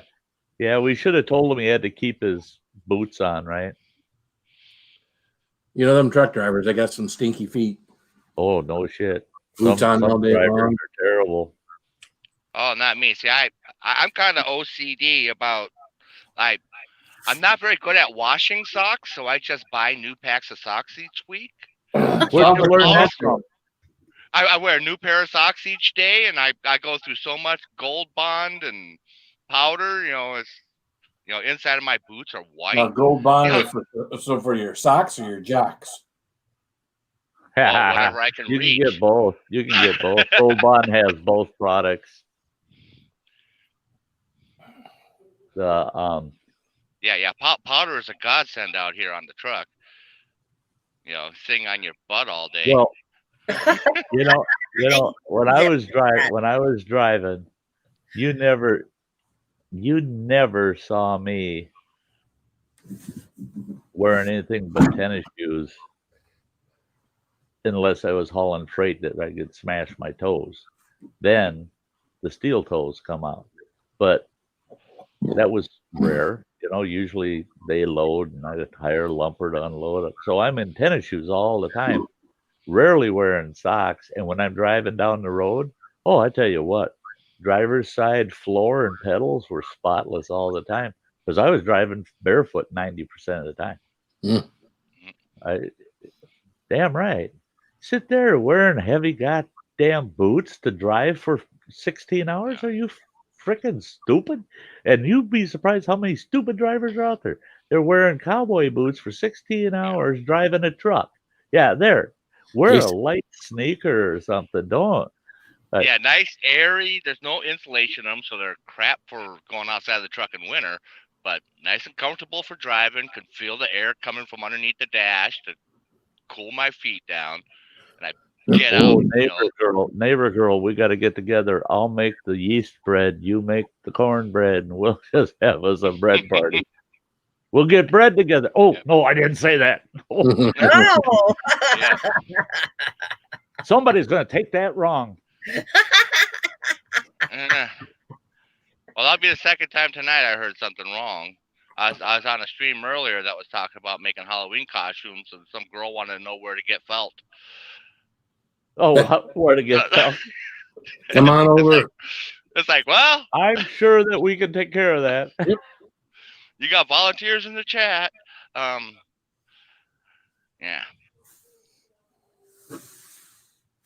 Granddaughter and daughter, their dog passed away, so they are upset. So I'm hanging out with them. Well, good for you, Mike. Good for you. There you go. That's a good grandpa.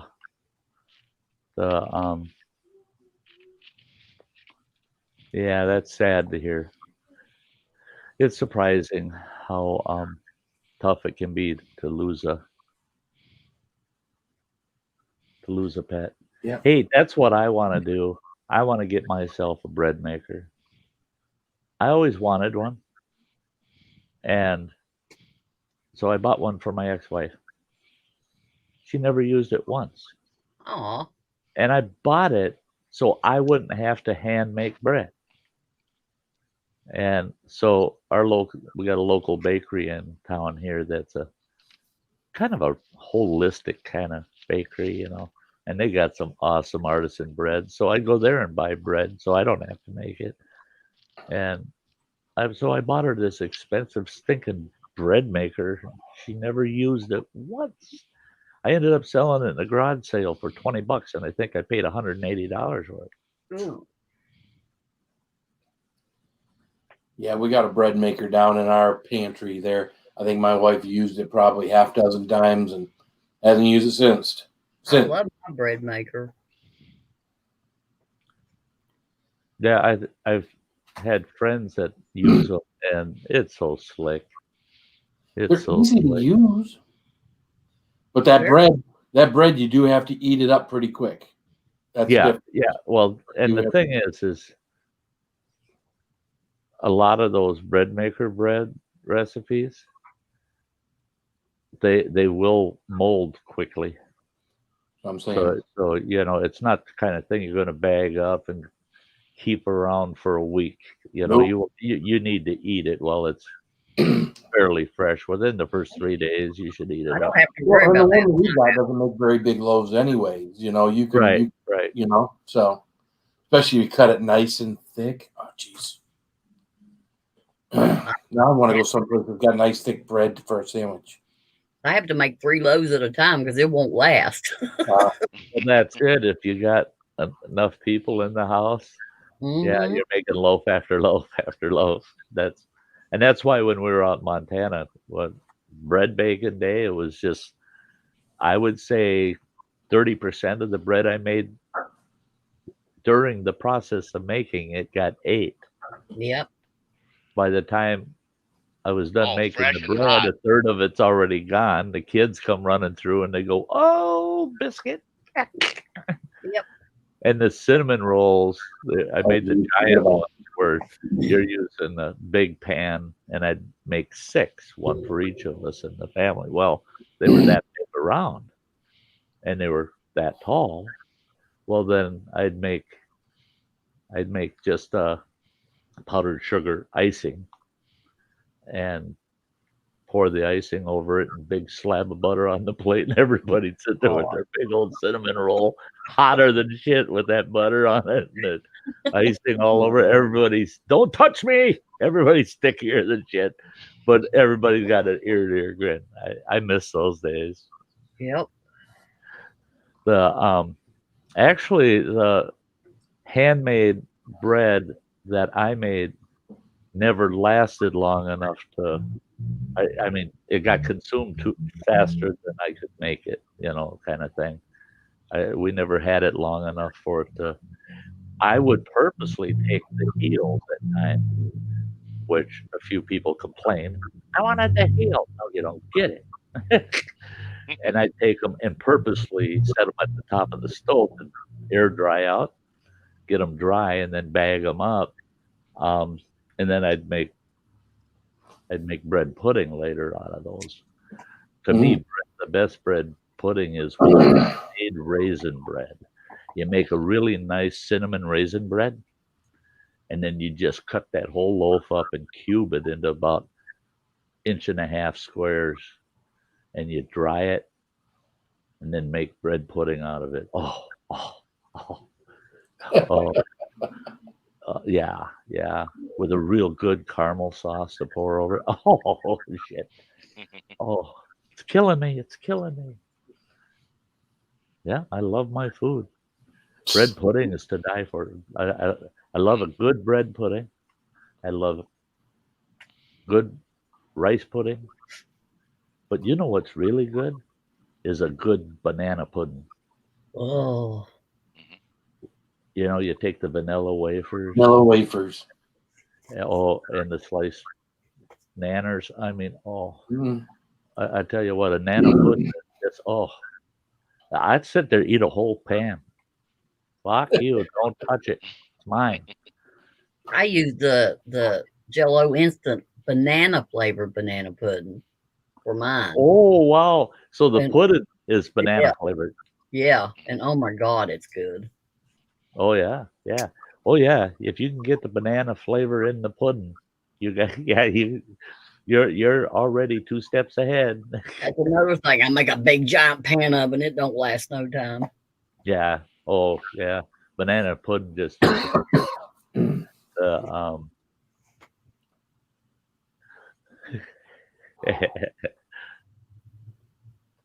yep.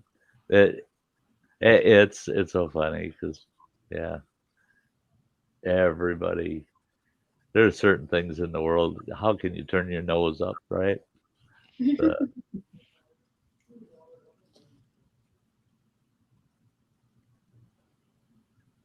Yeah, yeah. If you lightly, we used to call it season the bread. If you lightly oil it, gives it a nice sheen, and it also lasts longer. It also lasts longer. Most of my breads, I'd bake them to the finish point, pull them out, and then they got brushed with a thin coat of butter, and they got popped back in the oven, and they turned golden brown on the top. Yeah, they'd have a nice, firm but not hard crown on them, but it's still nice and golden brown. People just, yeah, how the hell do you do that?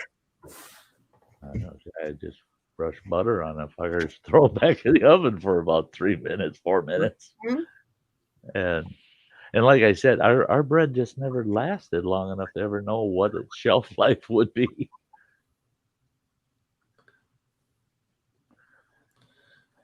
I do remember, though, times having to tell the kids that they're going, oh, you're making bread, Dad. Oh, great. I can't wait for a sandwich. There's bread still in the kitchen. Go make a sandwich. No, I want the fresh bread. No.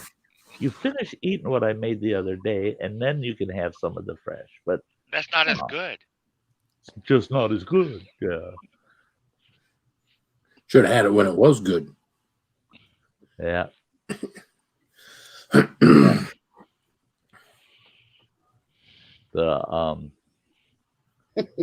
If you do a split top with butter, that helps give the golden sheen, and it does add the buttery flavor to it. So if I get you a bread machine, you're gonna make bread for me when I'm home?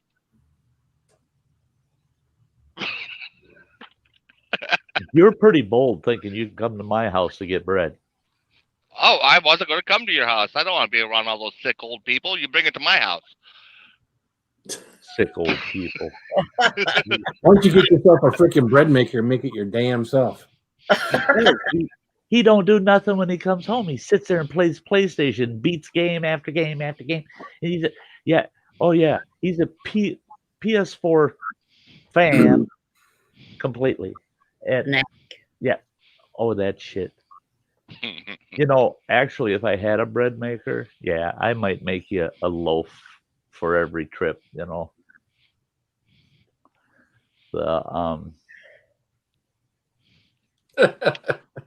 Chuck, come on, people. I have a doctor appointment in the morning. I'm gaining weight and my sugars go up by the hour.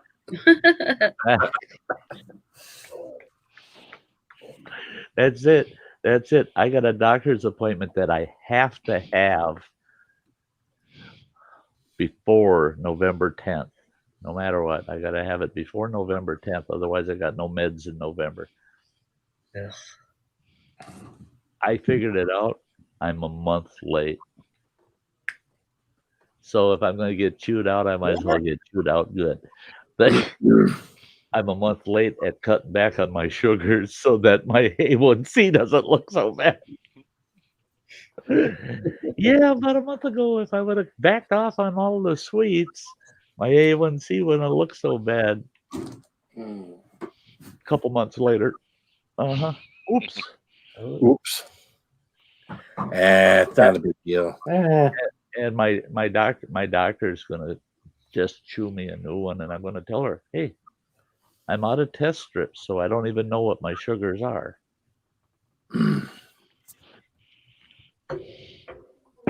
Well, your body kind of tells you if your sugars are out of whack. I got test strips galore, but she don't need to know that. I mean, you kind of sense when your body's out of whack, can't you? Oh, I can. Yeah. Yeah. Yeah, I I've would been most dealing with people can. I've been dealing with it for over 20 years, and I've gotten pretty used to reading that sugar thing. Running water lives, well, let's see. I would say what? Counting going up 2 blocks, probably 7 or 8 blocks. Yeah, roughly. Yeah. Yeah, 7 or 8 blocks from here. Yeah, it's like 6 blocks as the crow flies if you could just go straight across. Yeah. But Yeah. if you took the nature trail. Actually, bee lady, I think after this doctor's appointment, she's going to say I have to go on insulin for the winter, because I've been a bad boy. I've been a bad boy. So she's probably going to say that my A1C is going to justify her prescribing insulin again. And I'm going to tell her, then you find someone to pay for it. Because right now, a lot of insulin, if I went back to what I ended at, the amount of insulin I need, $700 a month. And I don't have, my fixed income is $1,000 a month. So how the hell am I supposed to pay $700 a month for insulin? That ain't gonna happen. Oh, I am on pills for it. Yeah. Hey, Saucy Shane. Good to see you, Shane. Oh, Saucy Shane. Hey, Saucy Shane. I take metformin and glyburide, and I'm fortunate because glyburide's really, really hard on your kidneys and your liver, and they do a profile on me every 6 months, and it's always come out excellent. Glyburide does not seem to affect me that way, but it does help bring the sugar levels down. So yeah, just those 2 pills for my diabetes, which thrills me. Except metformin, I hate them damn horse pills. You don't know how many times I've choked on them damn things. And you don't cut them in half. Oh, you don't want one starting to dissolve. You don't want to open the bottle. This bottle here, that's the metformin. You open that bugger, it smells like dirty feet. Ew. And you got to stick that sucker in your mouth. It's a stinking horse pill too. I mean, and yeah. So when I have to take my pill, they're big. They're nice, big old horse pills. When I got to take my pill at night, I can get through it without a problem. But the first thing in the morning, taking it, I stick a dirty foot in your mouth. That's a good way to start your damn day. And then the glyburide, that I got to take 1.5 per day, and the half, they've got it. They're a coated tablet. You split them in half while the end that's cut isn't coated. You get that sucker in your mouth, you better have some liquid in there and be swallowing right now, because it's going to dissolve right up and taste like crap. Oh my God. Applesauce?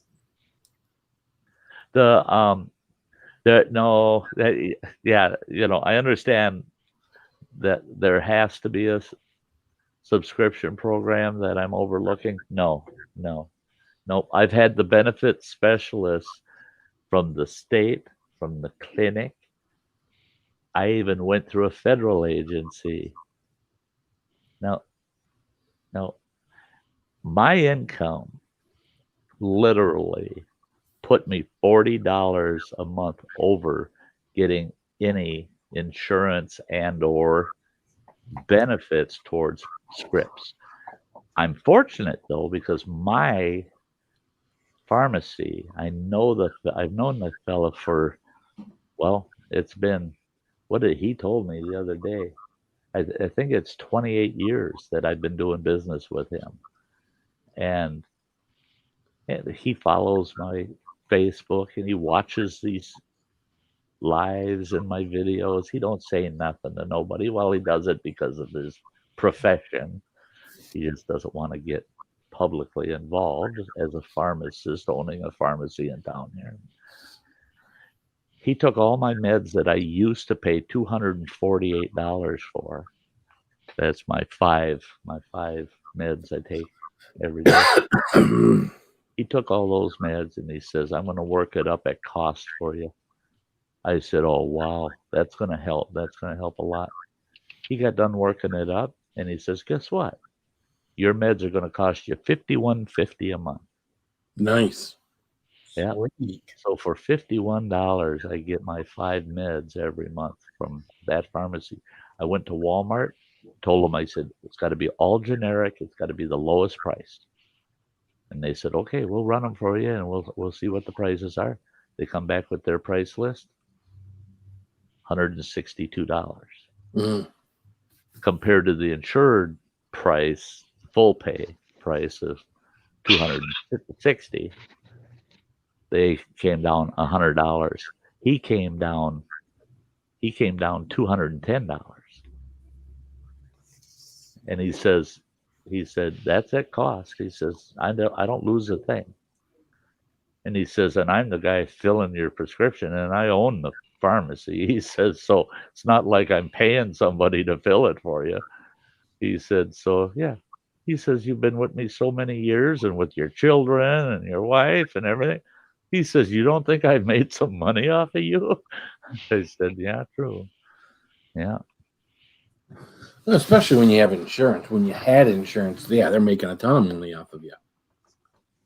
Yeah, see, none of those things, B-Lady, work for the meds I'm currently on because he's already giving them to me at the lowest possible cost. He's given it to me at wholesale.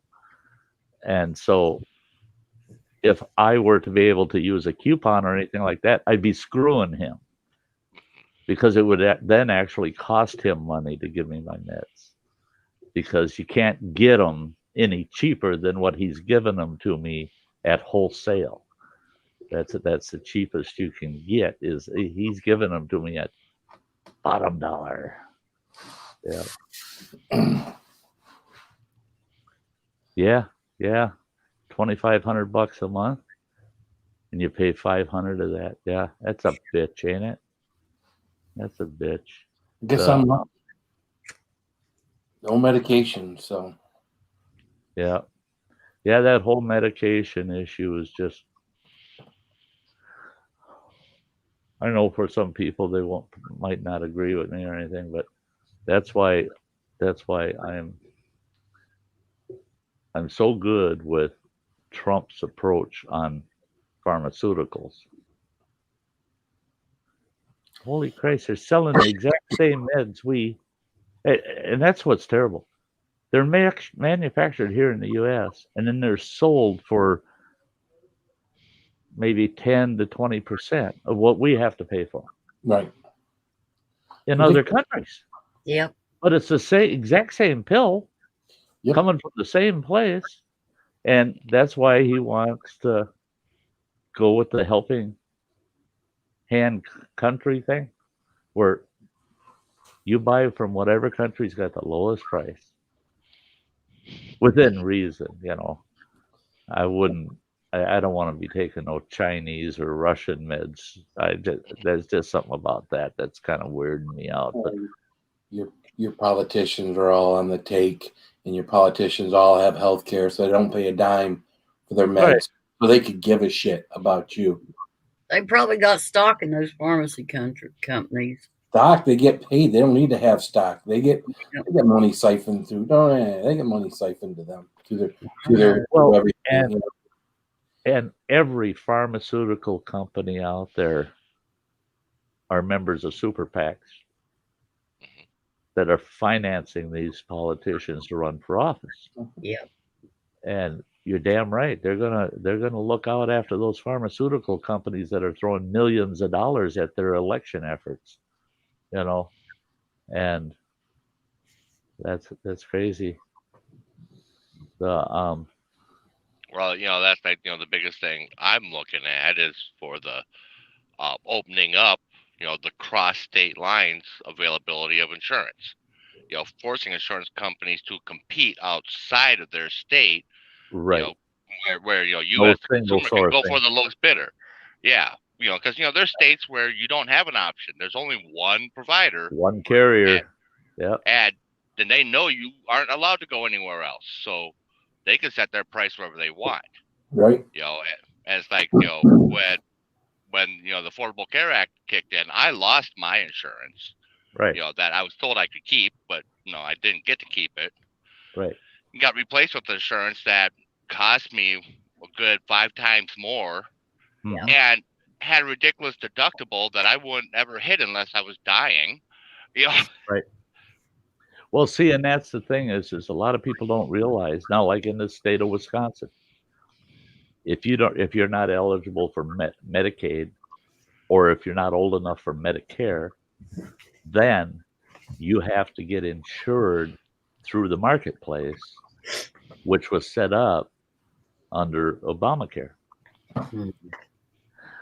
The insurance companies in that marketplace. So I applied to the marketplace to get a price. Oh, it's wonderful. $685 a month. And they know my income. They know I make $1,000 a month. But yet they say, no, your insurance will be $685. That's ridiculous. So they're $5 cheaper than me buying the insulin. What the fuck? There's something. And under both situations, if I did get my insulin, I really don't need the insulin because I won't be able to eat. So my blood sugars won't be high. Well, you get situations like, with my daughter, with Allie, she's got her insurance down in Iowa, and it's keeping in Iowa, even though her mom is up in Minnesota. Right. Because the insurance is higher in Minnesota because they have the Mayo Clinic. Yeah. So, she was saying that it was costing her, good 2-3 times as much for her doctor visits when she was under Minnesota's insurance. Right. Yeah. But it's just the thing, that you get a single hospital that takes over the monopoly on all clinics in the state. Yeah.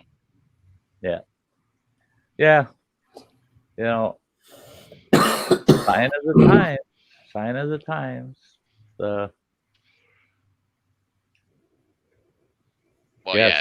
Somebody told me this morning that you got to be careful. You're going to get that COVID and that'll fuck you all up and you won't be hosting no campground next year and this and that. I'll tell you what, if fate says I'm not to host the campground, I would get COVID and not recover. But I am a tough old bird. I am. Jesus Christ. There's been a half dozen things that tried to kill me already. And where they said, with my heart surgery, before my heart surgery, they were so damn concerned about my condition. They told me that I had about a 40% chance of success. And they said, we're not trying to scare you because of that, but they said, we want to make sure you know your odds, and it will hopefully keep you from saying, no, fuck yeah, I did. I mean, you don't have to do it. When they said 40%, well, no, wait a minute. That means out of 10 people with the exact same situation as mine, only 4 of us are going to make it. You should try your best, I guess. I do want to go camping. So,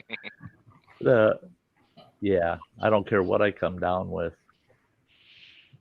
I think you folks know me well enough. I'll fight right to the bitter frickin' end. I don't give up when it comes to life. Yeah.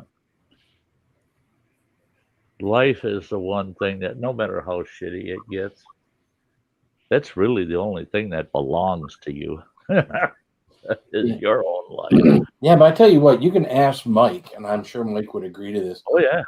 When you can't breathe, when breathing, you're laboring to sit still and breathe, like when you get with COVID and you got to think about every single breath you're taking. Yep. That is just, ooh. Yeah. Yep. People that's do give up their will. There's only two forms of passing away that scare me the hell out of me, and that's and it has it's weird, but it's burning to death and or suffocating to death. Those two. And in suffocating, there's all different kinds of ways that can happen. Right. Drowning. And drowning and in a fire, you may not even be touched by heat. You can suffocate to death. I've seen suffocation so many times being with the fire department and other places I have been, that suffocation scares the hell out of me. I don't want suffocation. And I felt that after my heart surgery when I told the nurses, just let me die. because I would quit breathing and I was going unconscious.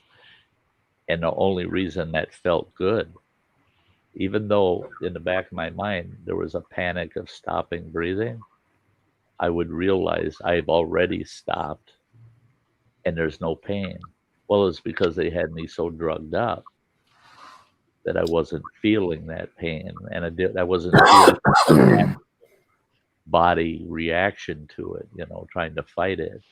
And that's when I realized, oh no, when you're fully conscious, I don't want to suffocate in any way, Yeah, that's why I took all the pillows off the bed when I was married. What's that dumb dog doing?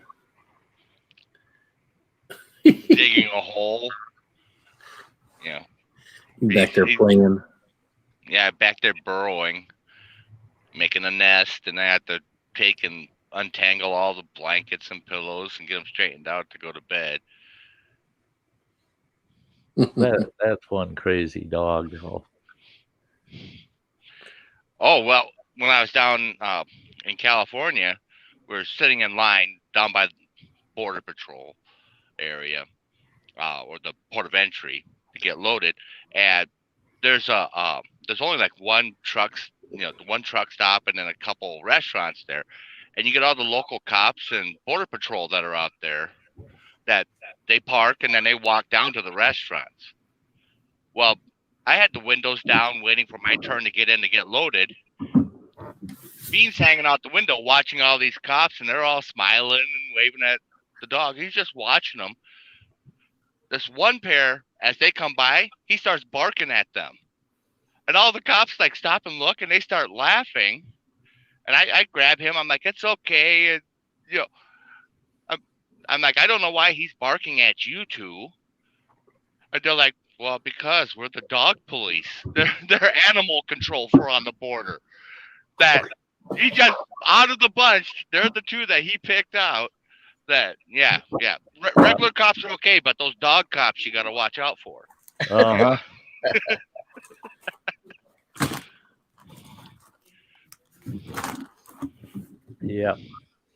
Yeah, Mike. I love you to death, Mike, but boy, you frustrate me sometimes as hard as you work. Yeah. Hey, no one can do it for him though. He's an older guy at his house. And if he don't do it, he just. Yep. Well, if he sat down and didn't do it, it would be worse. Right. Well, that's it. You don't want to stop people bringing you stuff, buying stuff that you can make money off of. I mean, tell that people stop bringing stuff, or you stop buying stuff from people. Then the next thing you know, you're all caught up, and then you got no one bringing you nothing. So now you got no money coming in at all. So you almost, so one of those things where you almost got to keep the process going. I would believe. I'm just assuming. Well, it's one of those things where you got to keep that hamster wheel moving, because as soon as you don't, then things fall apart. Right. If you quit, that's what's stressing me. I couldn't do nothing, and I was feeling it. You got to be able to keep going. If you don't keep going, then you're going to just. That's it. That I know that for a fact because of last winter with my ankle the way it was. I couldn't do anything but sit here. I sat here the whole frickin' winter. I did nothing. Did nothing. I'd go out, sweep the snow off my truck, and I thought I was going to have another fucking heart attack. I mean, it's like, where the hell did my stamina go? I just got ears. And that's when the light came on, and I realized, oh no. If you quit, yeah, I mean, even if it's just going out and walking for a half hour, 45 minutes, just you gotta occupy yourself with something other than just sitting in one spot. Yeah. You gotta get out, you gotta move, you gotta get some fresh air. And you have to preoccupy your mind with things and getting out, moving around, doing something, even if it's just driving around town for an hour. Yeah. At least it takes, you don't have time to think about issues that might be kind of important, but really they're not important as long as you're busy. I never forget, I met this old guy. He was in his late 80s and worked like a bloomin' fool. I mean, everybody yelling at him, you got to slow it down. You got to slow it down. He said, the day I get in a position where I cannot do things, he says, I bet you I'll be dead in 6 months. Right. He ended up with a broken hip. Just a broken hip. And they said it wasn't even that bad of a break. But they said he's going to have to sit and stay put for 8 weeks. He died 9 weeks later. And everybody said you could see it almost daily with him, how he was deteriorating.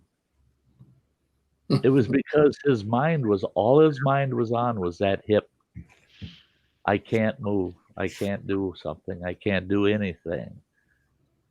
And he just internally gave up. His system just gave up. I bet you that guy would have lived to be in his 90s if he hadn't broken his hip. I hate winter because in winter I get out of shape too fast. I can't wait for spring to get here so I can get up and get moving and doing stuff again. Right. And that's it. Is that was my problem this spring. Oh, it was tough. It was tough. That first visit to Foster Falls, walk in there. I mean, my God, it takes 15 minutes to walk to the falls and 15 minutes out. And you're all within 100-foot area that you're looking at the waterfalls. That trip in there, I never said it on the video, never showed it. But man, when I got in my truck, I'm going, holy shit.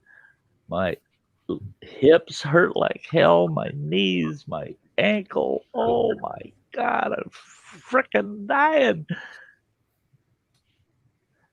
I could go there tomorrow morning and do that 8 times. Yeah. Because I've been busy all summer. I've been moving. And the conditions that made me hurt so much this spring, they didn't go anywhere. They're still there. But my body's active enough where I don't notice them anymore, those conditions, because I'm too busy living to be sitting there dying, I think that's important for everybody too, is make yourself busy living and right. Don't even think about the dying part. You stay busy living, you're going to live a little longer. That's right. Well, that's it. Is I tell everybody, it's going to be weird the day I walk into my memorial and go, what's going on? Oh, well, you died last Tuesday. Oh, shit. Somebody should have told me. Yeah. I'm too damn busy. I'm too damn busy to die. Yeah. Yep. My poor old grandma, when she was my age, I swear to God, you'd have thought she was 95. And that was where she didn't do anything. Uh-huh. Yeah. And then my grandmother, Running Water remembers Grandma Z, 97 years old. And her and I had a long talk after her 97th birthday. And she goes, because she was put in a nursing home. Well, my mother kind of talked her into going into the nursing home, and she didn't want to be there. But she told me, I hope I'm not in here long. And I said, well, Grandma, they're all saying that this is basically your last move is to here. And she goes, well, that's what I mean. I hope it's not too long. And I go, well, we don't want you to go. You got 110% of your marbles left. And she did. She was one sharp gal, boy. She was sharp. But she said, you try living 100 years. She said, everything's wore out. She said, I'm good. My body sucks. It's shot. She said, and she said, I've watched all the wars. Christ, she was born before the First World War. I mean, and she said, after all these wars, everybody I ever knew since I was the age of 50, everybody I knew at the age of 50 are all dead. She says, I don't have anybody prior to my age of 50 that I can talk to about years ago. She said, I'm, and the only people that are still alive within the last 40 years of my life, half of them are in nursing homes and they have Alzheimer's or they're got dementia.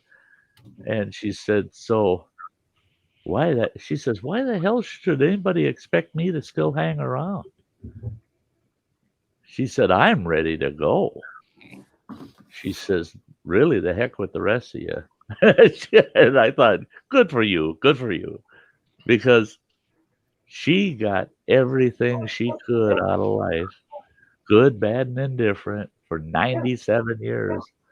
And she said, why would I want to hang around and maybe be disappointed again instead of happy about something? She says, I've had it all. She says, and my body just ain't holding up.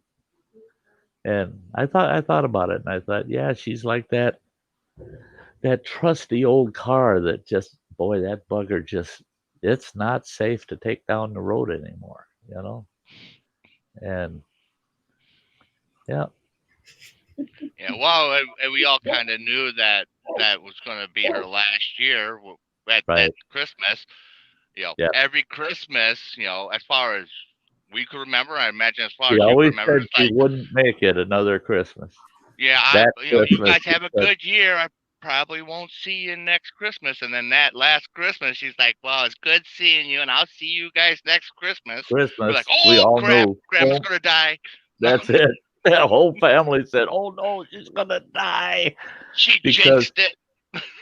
Because when she was 75 years old, she started saying, there's no way I'm ever going to make it to Christmas every year since her turning 75. Oh, this was such a nice Christmas, but boy, don't even count on me being around for the next one. And she lived to be 97. Now imagine that. From 75 to 97 every single year, telling your whole damn family, I won't be here for next Christmas. And then when you're 97, say, oh, I can't wait. Next Christmas is going to be great. Oh, I can't wait to see you all for Christmas. We all just like, holy shit. She's going to die. Yeah, she had her subtle little ways of saying things. And yeah, she was, the world needed more folks like her. She was, she, some of the things she would say, the way she would say it, you didn't know if she was being sarcastic and joking with you or being just serious. Right. Like when she was asked, it's like, how do you feel about gay marriage? She's like, well, that's the only way to do it, because if you're not happy, what's the point of getting married? I just left it at that. It's like, yeah, gay as in being happy, not gay as in being same sex. Right. And she goes back to her crossword, didn't say anything else about it.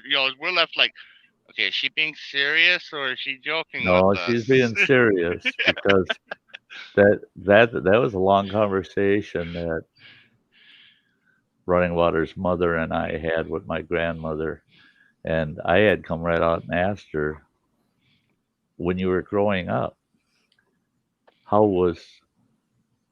were gay individuals dealt with, And she goes, oh, we had our suspicions on folks that were.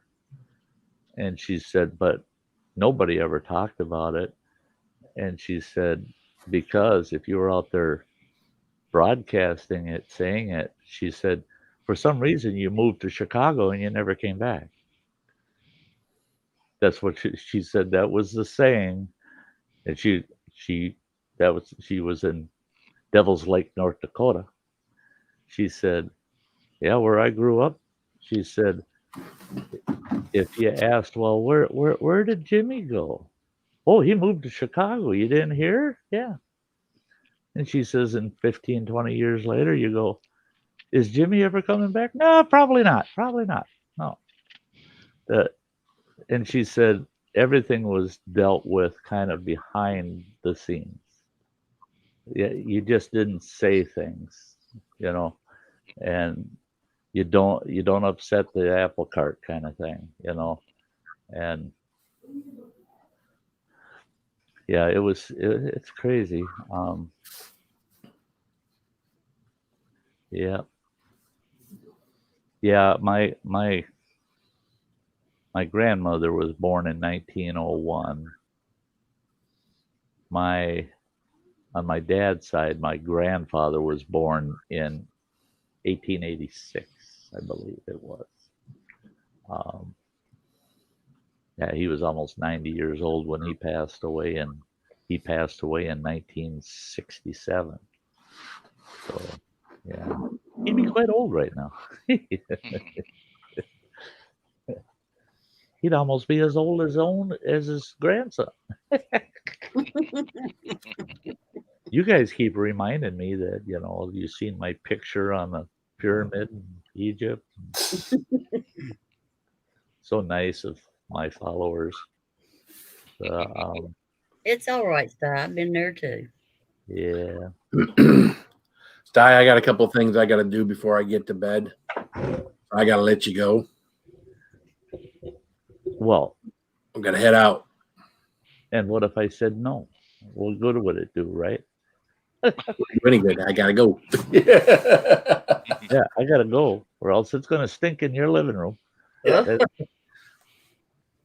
So, thanks everyone for having me up. Appreciate it. Good to see you again, Running Water. Granny, of course, my Granny in her new van. Sty. Everyone to chat, man. Hey, have a great night. Thank you so much for being here, buddy. Keep it spicy. Keep it spicy. Spicy. Yeah. In a few days. Give yourself a break. Yeah.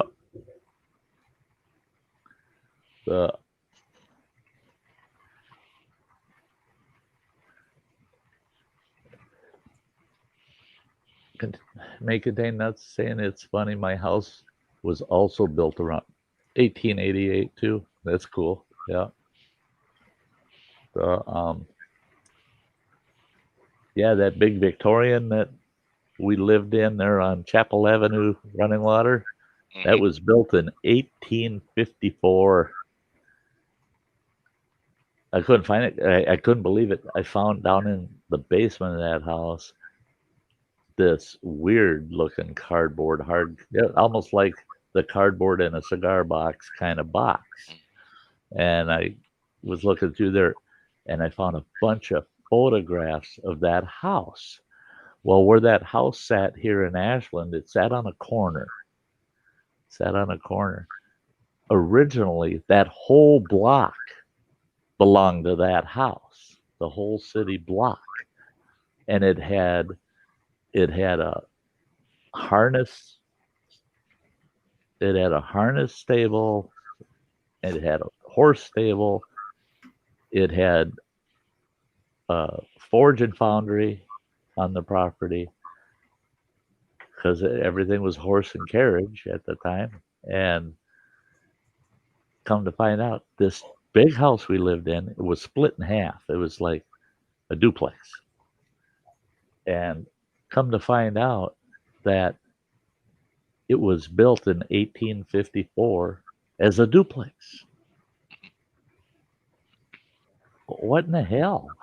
This huge house. I mean, that house was, each half of it was 20 feet wide and 75 feet long for 2 full stories. Plus, it had a full basement. There's two sides of that. The square footage was insane. It was a huge house, huge house. Come to find out that it was built as a duplex because the husband and wife got in a spat over, she wanted them to live in her father's big home. And he said, ain't never happening, not happening. Well, she convinced her father and mother to let her brother live in their big home, and they would move into the one side of their home that was being constructed. So they built it with the intent that the in-laws were going to live in one half and they were going to live in the other. It was pretty cool. It was pretty cool. And looking at the pictures, their yard, goats tied up all over the place to keep the weeds down. And I took that whole box down to the Ashland Historical Society down here. Oh, the gals down there were, yeah, they were pretty damn happy. They said, that is awesome. That is awesome. To think that that house was built Civil War era, you know. Well, yeah, it's neat finding those old pictures of houses and how they were being used. We're it's like the house, my house. Good night, James. That whole front yard used to be, they had planting boxes in the whole front yard, that there was no grass out there, and all along the side they had their own garden stuff going out there. Yeah, raised gardens through the whole thing. Yeah, and well, that all got torn out. And then you got that foundation right next to it. I want to stop down at the Historical Society because they'll have old pictures, I'm sure, to see what that building looked like. Because it's so hard to tell, because that style foundation could have been a shed, it could have been a house, it could have been a horse barn, so it'd be real interesting to look at the old pictures and see what that foundation was through the middle of your yard. I mean, right. Yeah. So obviously there was a lot going on that piece of property in its day. Yeah. Your brother put your fire pit on the sidewalk. Okay. He said, nobody ever uses that damn sidewalk anyway. He says, I'm going to put the fire pit on it. Now it's got a concrete base. I laughed at him. I said, the only reason you did that is you don't have to shovel as much. Yeah. Right. Yeah. That's just a stretch of sidewalk you don't have to shovel. Well, and I told him I was thinking about getting down at at the lumber place in town there, Ashland Construction or whatever. They've got the 24-inch patio pavers, square pavers. I'm like, I'll get 4 of those, make a 2x2 square, and then we can put the pit on top of that, and it'll just make it easier to clean up. Oh, that's too much work. It's like, no, that's less work. But those are so heavy. It's like, they're only heavy until you put them down. Well, that's it. They only have to be moved once. They only have to be moved once. And he asked me, he said, why did Running Water put that fire pit right there? And I go, for the exact same reason I would have. And he goes, well, why is that? I said, because it wasn't far from the tailgate of the truck. It was out of the way and not far from the tailgate of the truck. I said, why the hell were we going to haul cinder blocks all over the yard trying to pick a spot? No, it said, well, that's a nice spot. We put them there. Yeah, it's like it's far enough away from the house, away from the shed. It's not underneath one of the trees. Yeah, it works right there. Hey, you have a good night, Rain Dancer. Thanks so much for being here. Thank you, thank you, thank you. Now, is Ann heading out? I think she was just saying bye to some other people. Oh, okay, okay. Or is it? Oh, it's Mystic Bunny that's heading out.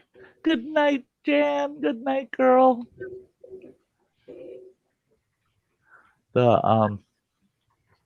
No, I'm here. Yeah,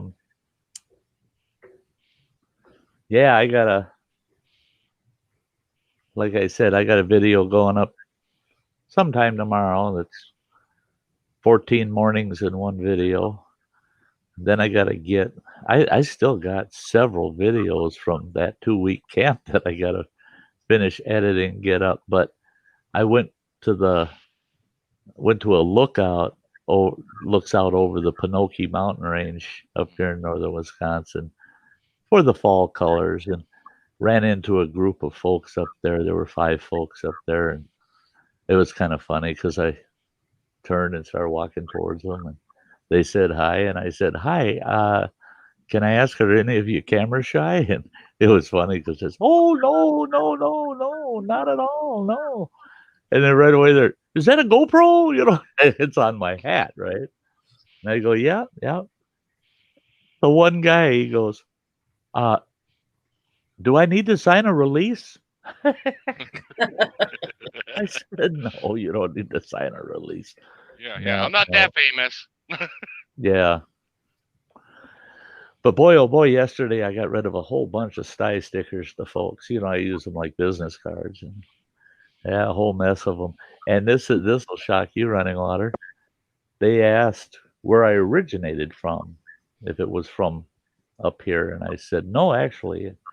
I said I was born and raised west of Minneapolis on Lake Minnetonka in Spring Park. And oh my gosh, the one gal, oh my gosh, I know where that is. And she's saying, oh yeah, a friend of mine, they just purchased a condo there. They got these big, beautiful condos that look out over the lake. And I said, yeah, and it used to be a nice little suburban type country town. And now it's covered with condos. I didn't want to go there because she seemed like she liked the town the way it is today. And me, them sons of bitches wrecked my hometown. Well, I remember, even when I was a kid, we'd go down to the tracks, and you could go all the way down to Excelsior or go down the Mound, taking these back trails. Yeah, Oh, yeah. Now you don't go walking around out there by yourself. Well, now they have a big hiking trail that goes all the way from Navarre through Spring Park and into Mound. Yep. It's a big paved hiking path all the way through, and they all think that is so cool, so neat. And it's to me, it's just a crooked sidewalk in another hell nest of people. I mean, to me, that's all it is. Hey, Mike. Hey, we'll see you later, buddy. All of our love heading to you too. And yeah, it warms your heart that he frustrates me. Glad I can keep that old ticker going. Well, good for you. Good for you. And yeah. If you kill, I tell you what, if them rummy bears kill me, everybody that's watching knows where they came from. And then you'll have to put up with that for months. He-Waste Mike killed Sty. He rummy beared him to death. You stay safe and healthy, buddy. No proof, he says. There's all kinds of proof of you showing it off on the screen, the order. Yeah. Yeah. Speaking of the Minnetonka area, something I just recently found out from cousin Jimmy, Macatoons down there ships. Yes, they've shipped for years. I didn't know that. Grandma Betty used to send me full sticks of Macatoons, and I'd call her up and tell her, "Are you freaking nuts? They're between 40 and 60 bucks a stick." What are y'all talking For the about? full, but they weigh about 6 pounds. They're huge. They're over 3 feet long, and they're that big around. What are y'all talking about? Macatoon's summer sausage. It's a family in St. Bonifacius, Minnesota, that started a smokehouse, and they made this family recipe of beef sausage.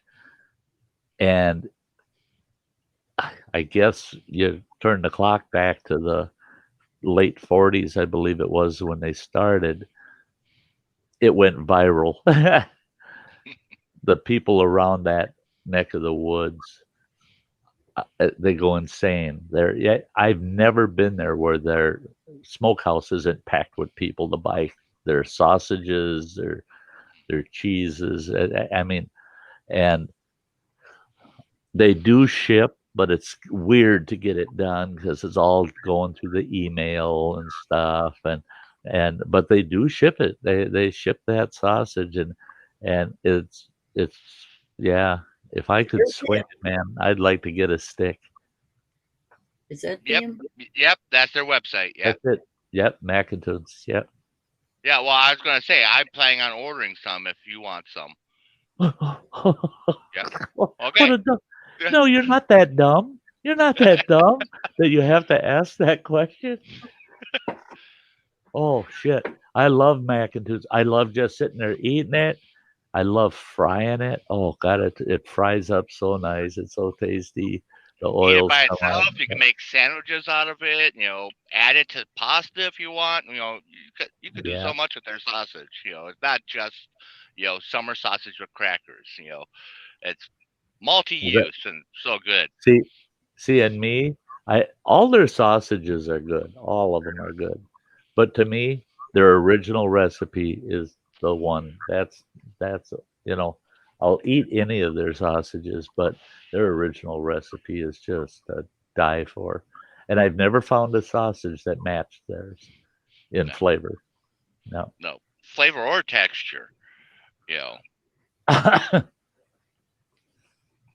just something about the texture of their sausage that is different than any summer sausage you buy anywhere. Yeah, may contain nuts. I totally understand.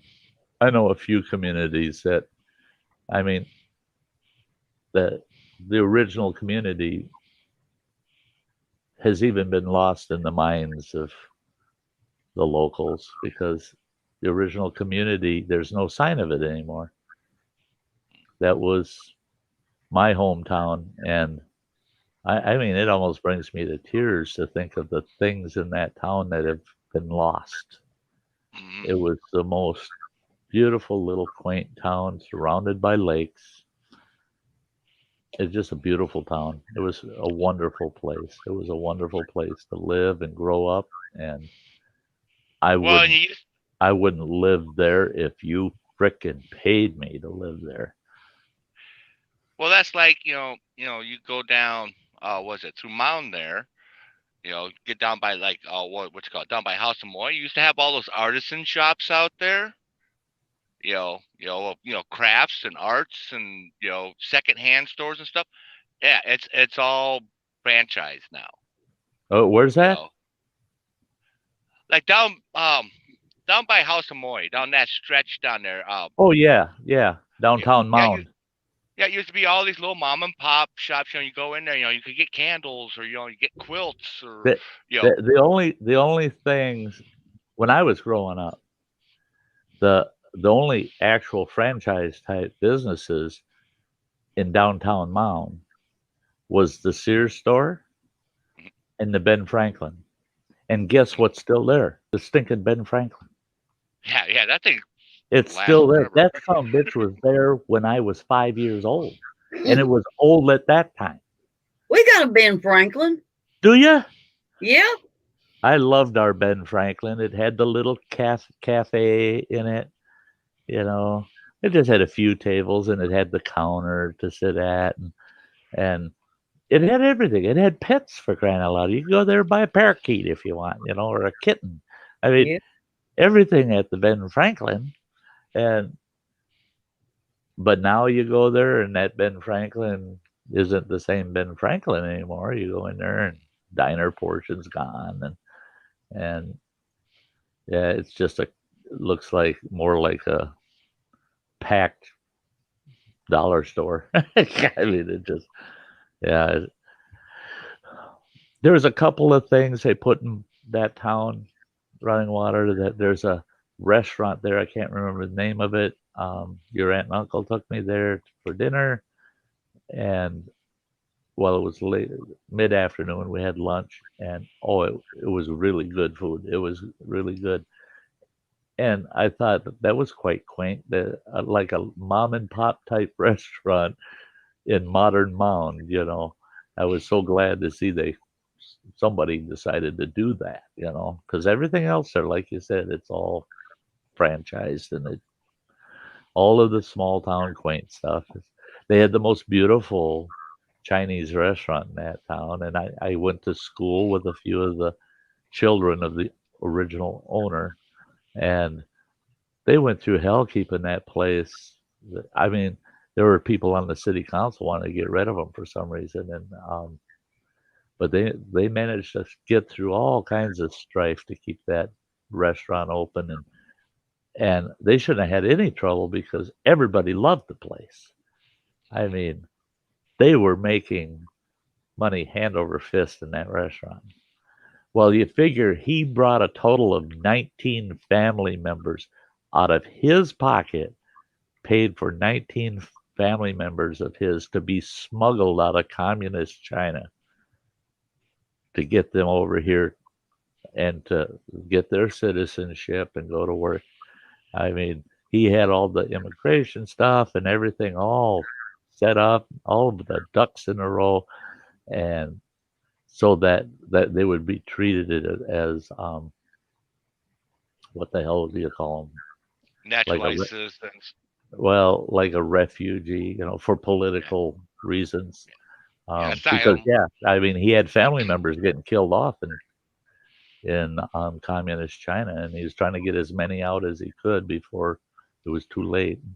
He got the majority of his family out of the country before they all died off. But that's gone. That's gone. And it wasn't for lack of it being able to be kept open. It was for he did not want to fight the changes in town. He just gave up because they surrounded his building with all these different odd businesses that really took away the whole allure of downtown Mound. So he just didn't want his Chinese restaurant sitting in the middle of things that weren't relevant. Well, and then parking became almost impossible down in there. Well, that's why they actually shut the restaurant down. He had all that parking across the street. Huge parking lot there. He could put about 50 cars in that parking lot. The city of Mound took it by eminent domain because they wanted to reroute the highway there, and they put that loop in there. So they took his stinking parking lot away from his business under eminent domain. And he said, how can you if you take my parking away, you take my customers away. There's nowhere for them to go. And they said, your problem, not ours. One of the council members, I guess, told him, well, why don't you buy a block of land within a block of you, buy yourself a lot, and put in a parking ramp. And he goes, we need a parking ramp in the middle of our town. You know, it's supposed to be small town USA, and you want us to build a parking ramp in the middle of it, dummies. Oh, you have a very good night, lady. Hey, I hope you saw the email I sent you.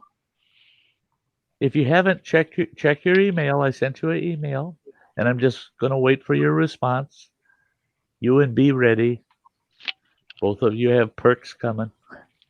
And the sooner I get the info back, the sooner I can order the perk.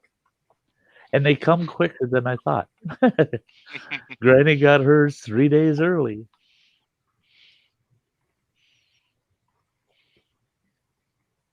Thank you much, Bee Lady. You have a very good night. And you have a good night too, Newman. Yeah, we're going to wrap this up in about 15 minutes. I'll hit at the 3-hour mark. I'll probably wrap it up. Yeah, I don't know how the heck I got so much I got to get done in the next 3 days that I don't know how I'm going to get it all done.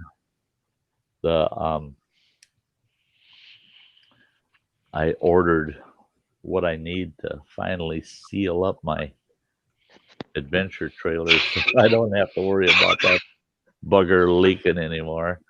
It had this one spot that is leaking, and it's weird. It's hard to explain, but I got it answered. I just need a certain thing delivered to me, and so I gotta get that done. I got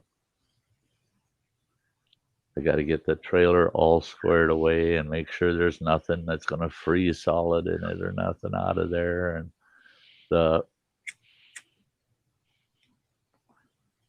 I got to get it unplugged and put the big extension cord away. The batteries should be all topped off now. Yes. I'll do that again. Well, it depends. If I go camping one more time, I might have to charge them one more time before actual winter, but then I'll charge them again late January, bring them all right up to top. But yeah, I got, oh God, this place is pure hell. I'm trying to get all this. Thanks, Bee Lady. Get all my summer shit sorted and packed so I can put that away. Get all my winter crap out. I got to clean out my truck again. The back seats right up to my headrest filled with camping shit again. Well, that's how I feel right now on the truck. With this stretch, I'm out just over 3 months, and it's like, okay, I knew I'll be dealing with summer and I'm going to be dealing with winter stuff depending on where they send me. So I've got both kits with me. Right. So I just had you a got to pack for all seasons. Just a small little stretch that I can lay down in, and rest of the sleepers just packed up almost to the ceiling of winter gear, summer gear. It's like, it'd be nice to get home, take half this stuff off the truck. Yeah, Metal Music, you got that right. Wisconsin, it can be 60 degrees Sunday and 12 foot of snow drifts Friday. Things can go south here real fast. I hit snow up there in Montana just 2 weeks ago. Oh yeah, I watched a video the other day. Some folks up there in Montana, and the mountains are getting snow covered. They're getting snow covered. Yeah, Montana, North Dakota. I was coming down that 212 stretch from the Crow Nation, cuts down to Rapid City. Oh yeah. Yeah, coming up over those passes, it was just white out, and then you get down to Rapid City, and it's 85 degrees. Yep. Hey, Nick. Hello, Sty. Hello. Hey, Nick. Hello. Yeah. Nice of you to come back up. We're going to be shutting down in about a little over 10 minutes. Oh, that's all right. I can't believe I've just had the best compliment ever. What? Someone said that I am a very extremely rude person. And I'm like, oh, thank you very much. Yeah. Work hard at that. No, I didn't even swear. Wow. Well, you're getting good then. You can go into a stream where everybody watches every word and still insult him enough to piss him off. That's good. Well, we did after what I said to his wife. Oops. No, she's going on about bloody pole dancing, and I go, "Well, come over to the UK. I've got a long pole. It's really hard. You can dance on if you want."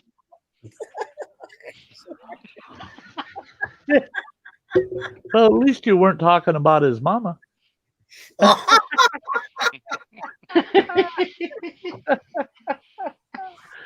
Oh boy. Oh boy. No, I only done it. It was on one of them bloody growth streams. I didn't like the way he was talking to some of the people.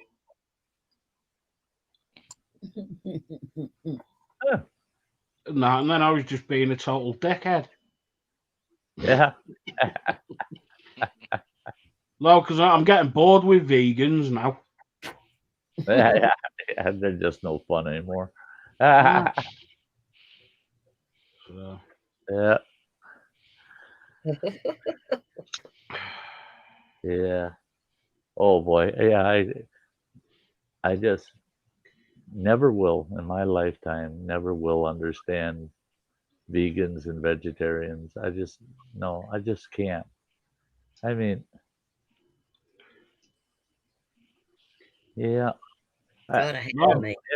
Even if they have true, legitimate reasons to eat that way, I'm sorry, but I would die first. I just no. That's like this dear friend. He's passed away now, but years ago worked with him, and his family is Orthodox Jewish. Well, there's three brothers. It was Al, Fred, and Bill.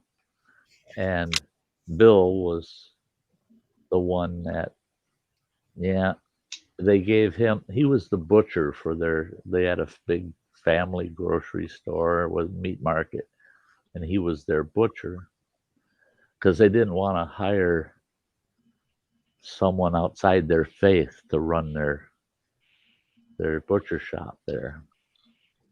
Well, but I asked him, I said, but that's kind of contrary because Bill's handling non-kosher meats constantly all day long. And they said, yeah, but it's overlooked because he's our brother. And I go, oh, really? Well, Bill told me, he says, no, it's overlooked because I'm the bastard of the family. I've been kicked out of the faith. I go, what? You say what? And he goes, well, yeah. He says, I still celebrate the Jewish holidays and that and blah, blah, blah. But he says, really, I'm not bound to the Jewish faith at all. He says, because they're not bound to me anymore. And I said, you've got to be kidding me. He says, no, he says, what happened was I went into the military and I got based in Anchorage, Alaska. And he said, I got my first taste of bacon. He said, I've been eating bacon almost every day ever since then. He says, I can't give it up. He says, when they told me that I would be banned from the faith if I kept eating unclean foods like that, he said, come on over for a ham dinner and we'll talk about it. And he says, I got kicked out of the faith real quick. He says, yeah, I've been ostracized because he says, I tell you what, you non-Jews, you really know how to eat. He says, damn, that's bacon is so good. He says, and ham. He says, oh my God, how could I live without ham? And I said, I laughed so damn hard at him. I said, I never knew. He said, yeah, that's the way it is. He says, they booted me out of the faith, but my brothers, they're always willing to give me a job in their store running the meat department. Yeah, that poor old boy, you know, and that's it is even back then he would, well, we didn't use the term vegan. They only talked about vegetarians back then, but he always said, I don't understand vegetarians. Somebody needs to give them a helping of bacon. He always said that. If there's a vegetarian out there, you got to just get them to eat a piece of bacon. It'll end that whole vegetarian thing right now. I think the thing that I like the most is, you know, when you have a beef joint and you cook that. That's what? When you cook a joint of beef, and you get all the beef dripping at the bottom. Oh yeah. Stick that on some toast. Yeah. Num num. Hey, Dorito and the lunch at Cabaret. Good to see you. Saying hello to you, Granny. Yeah, I said hello. Oh shit! I just realized you're wearing your glasses. Yeah. Didn't you notice how long I was gone a while ago? I was sitting here trying to get those contacts out. That is an awful experience. I can't do contacts. I tried years and years ago, and the first time, because they do that measurement shit and all that, and then they take these contacts, they stick them in your eye.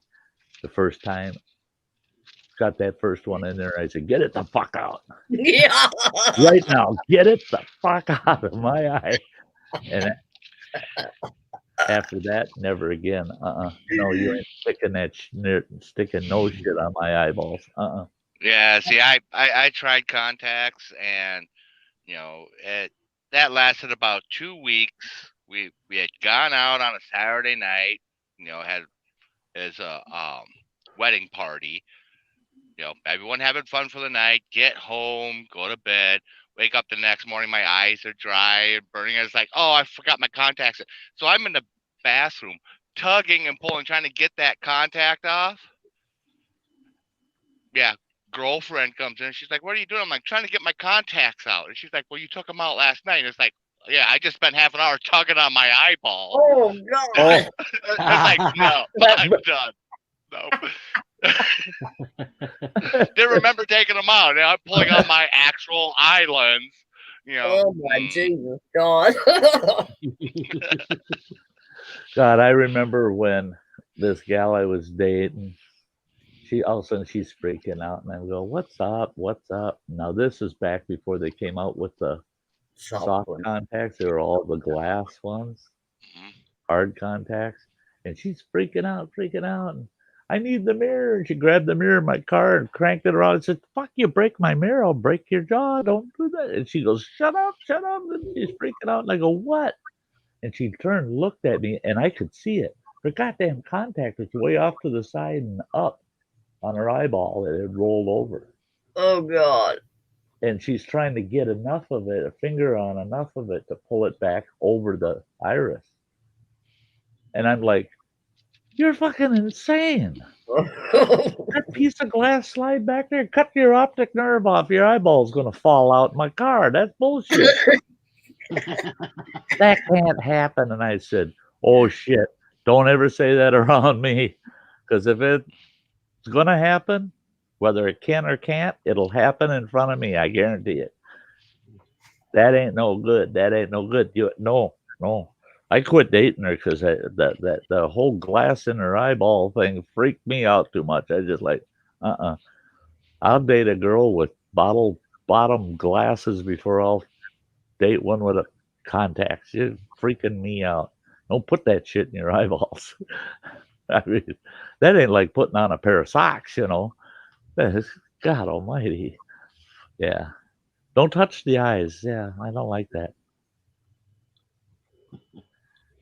Yeah, glasses are cheaper in the long run. And like running water, he gets his glasses through an online outfit. And if I could find my prescription, I would too. But my prescription's almost 3 years old now. So yeah, it's no good. They charged me a fortune for my glasses because I had to have trifocals. Oh, that sucks. And naturally, I didn't want lines in it. Yeah. If you want transitions, boy, you're gonna pay for it. Yeah. That was my bifocals. I had to have transitions because I didn't want no damn lines. Yep. And so this pair I bought without bifocal in them. And I thought I'll just use reading glasses. Then I realized I don't need reading glasses. I can actually see pretty good. Yep. I can read a book and not get a headache or anything. I can read just fine without my glasses. But still, I mean, it's been over 2 years and I'm still going like this all the time. Mm-hmm. Because there were times it got my prescription, my eyes had changed so much.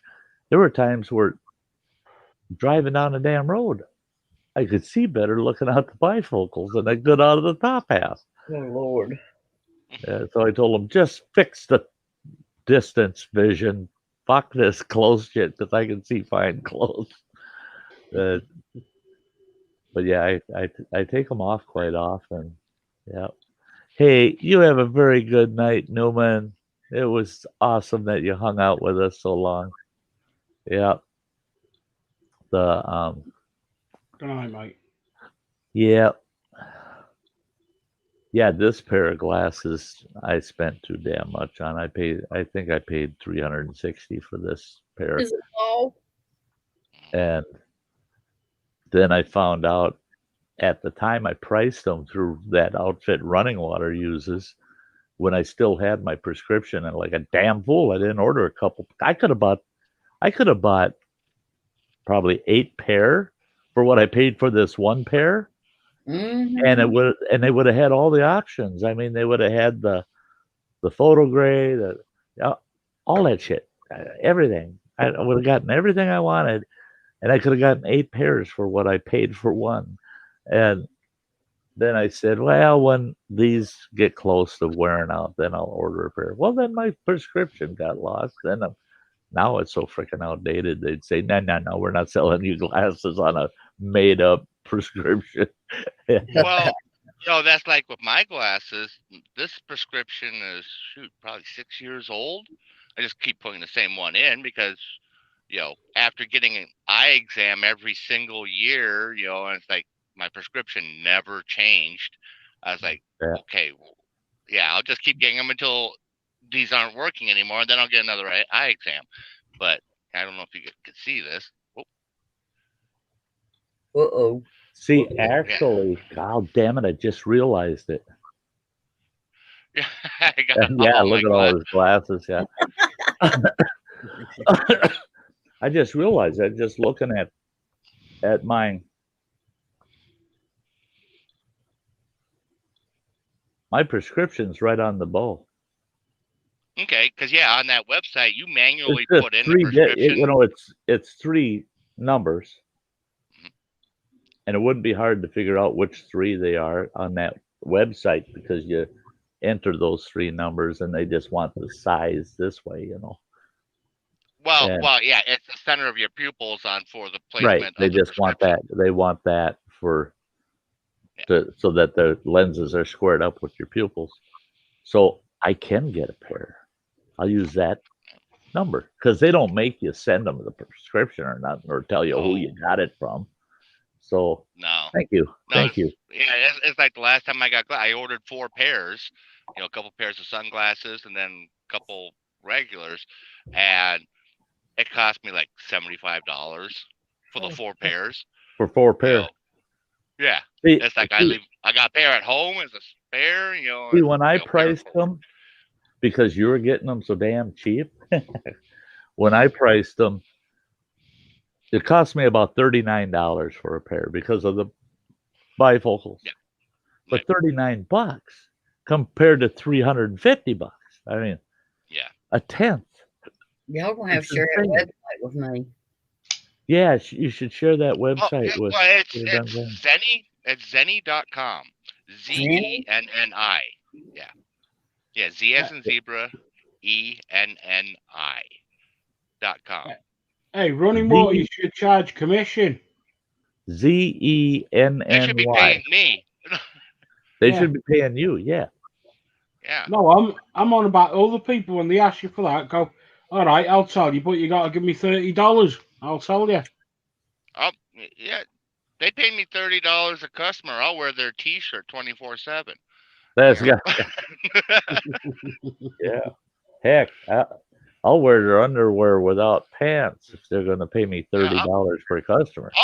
I'll get a tattoo. I don't care. You know, you're gonna That's, pay me yeah, to advertise your business. Yeah, let's Yep. go for it. yeah. I think that's the goofiest fucking thing in the world is them paying for skin advertising, where you tattoo their company on you, but you have to show them that it's a visible location and all this blah blah blah. And I thought, bullshit, bullshit. No, no. Yep. Well, hey guys, we're over the 3-hour mark. I still have to fix my dinner. And All right, Sty, catch you on the next one. oh yeah, absolutely. I'll go and see if I can get kicked off some streams. There you go. Don't get out of practice, my friend. I won't. Catch you later. You betcha. Night, Nick. He gone. It was great having everybody here tonight, as usual. And we still got 15 folks hanging out. That's cool. The next one's going to be around the campfire on Thursday. And keep your eyes out, folks, because I will have some video uploads between now and Thursday. So it was wonderful, Granny, having you here with me. I just love it when you hang out with me. It was great being here. And Running Water Boy. I'm glad you popped up because, you know, when you're out on the road this long, I start worrying. I start thinking, you know, shit, hope everything's holding up for you. So until Thursday, unless I talk to you on Facebook or something, love you all. You all have a good rest of the week. Bye. Bye-bye. Bye.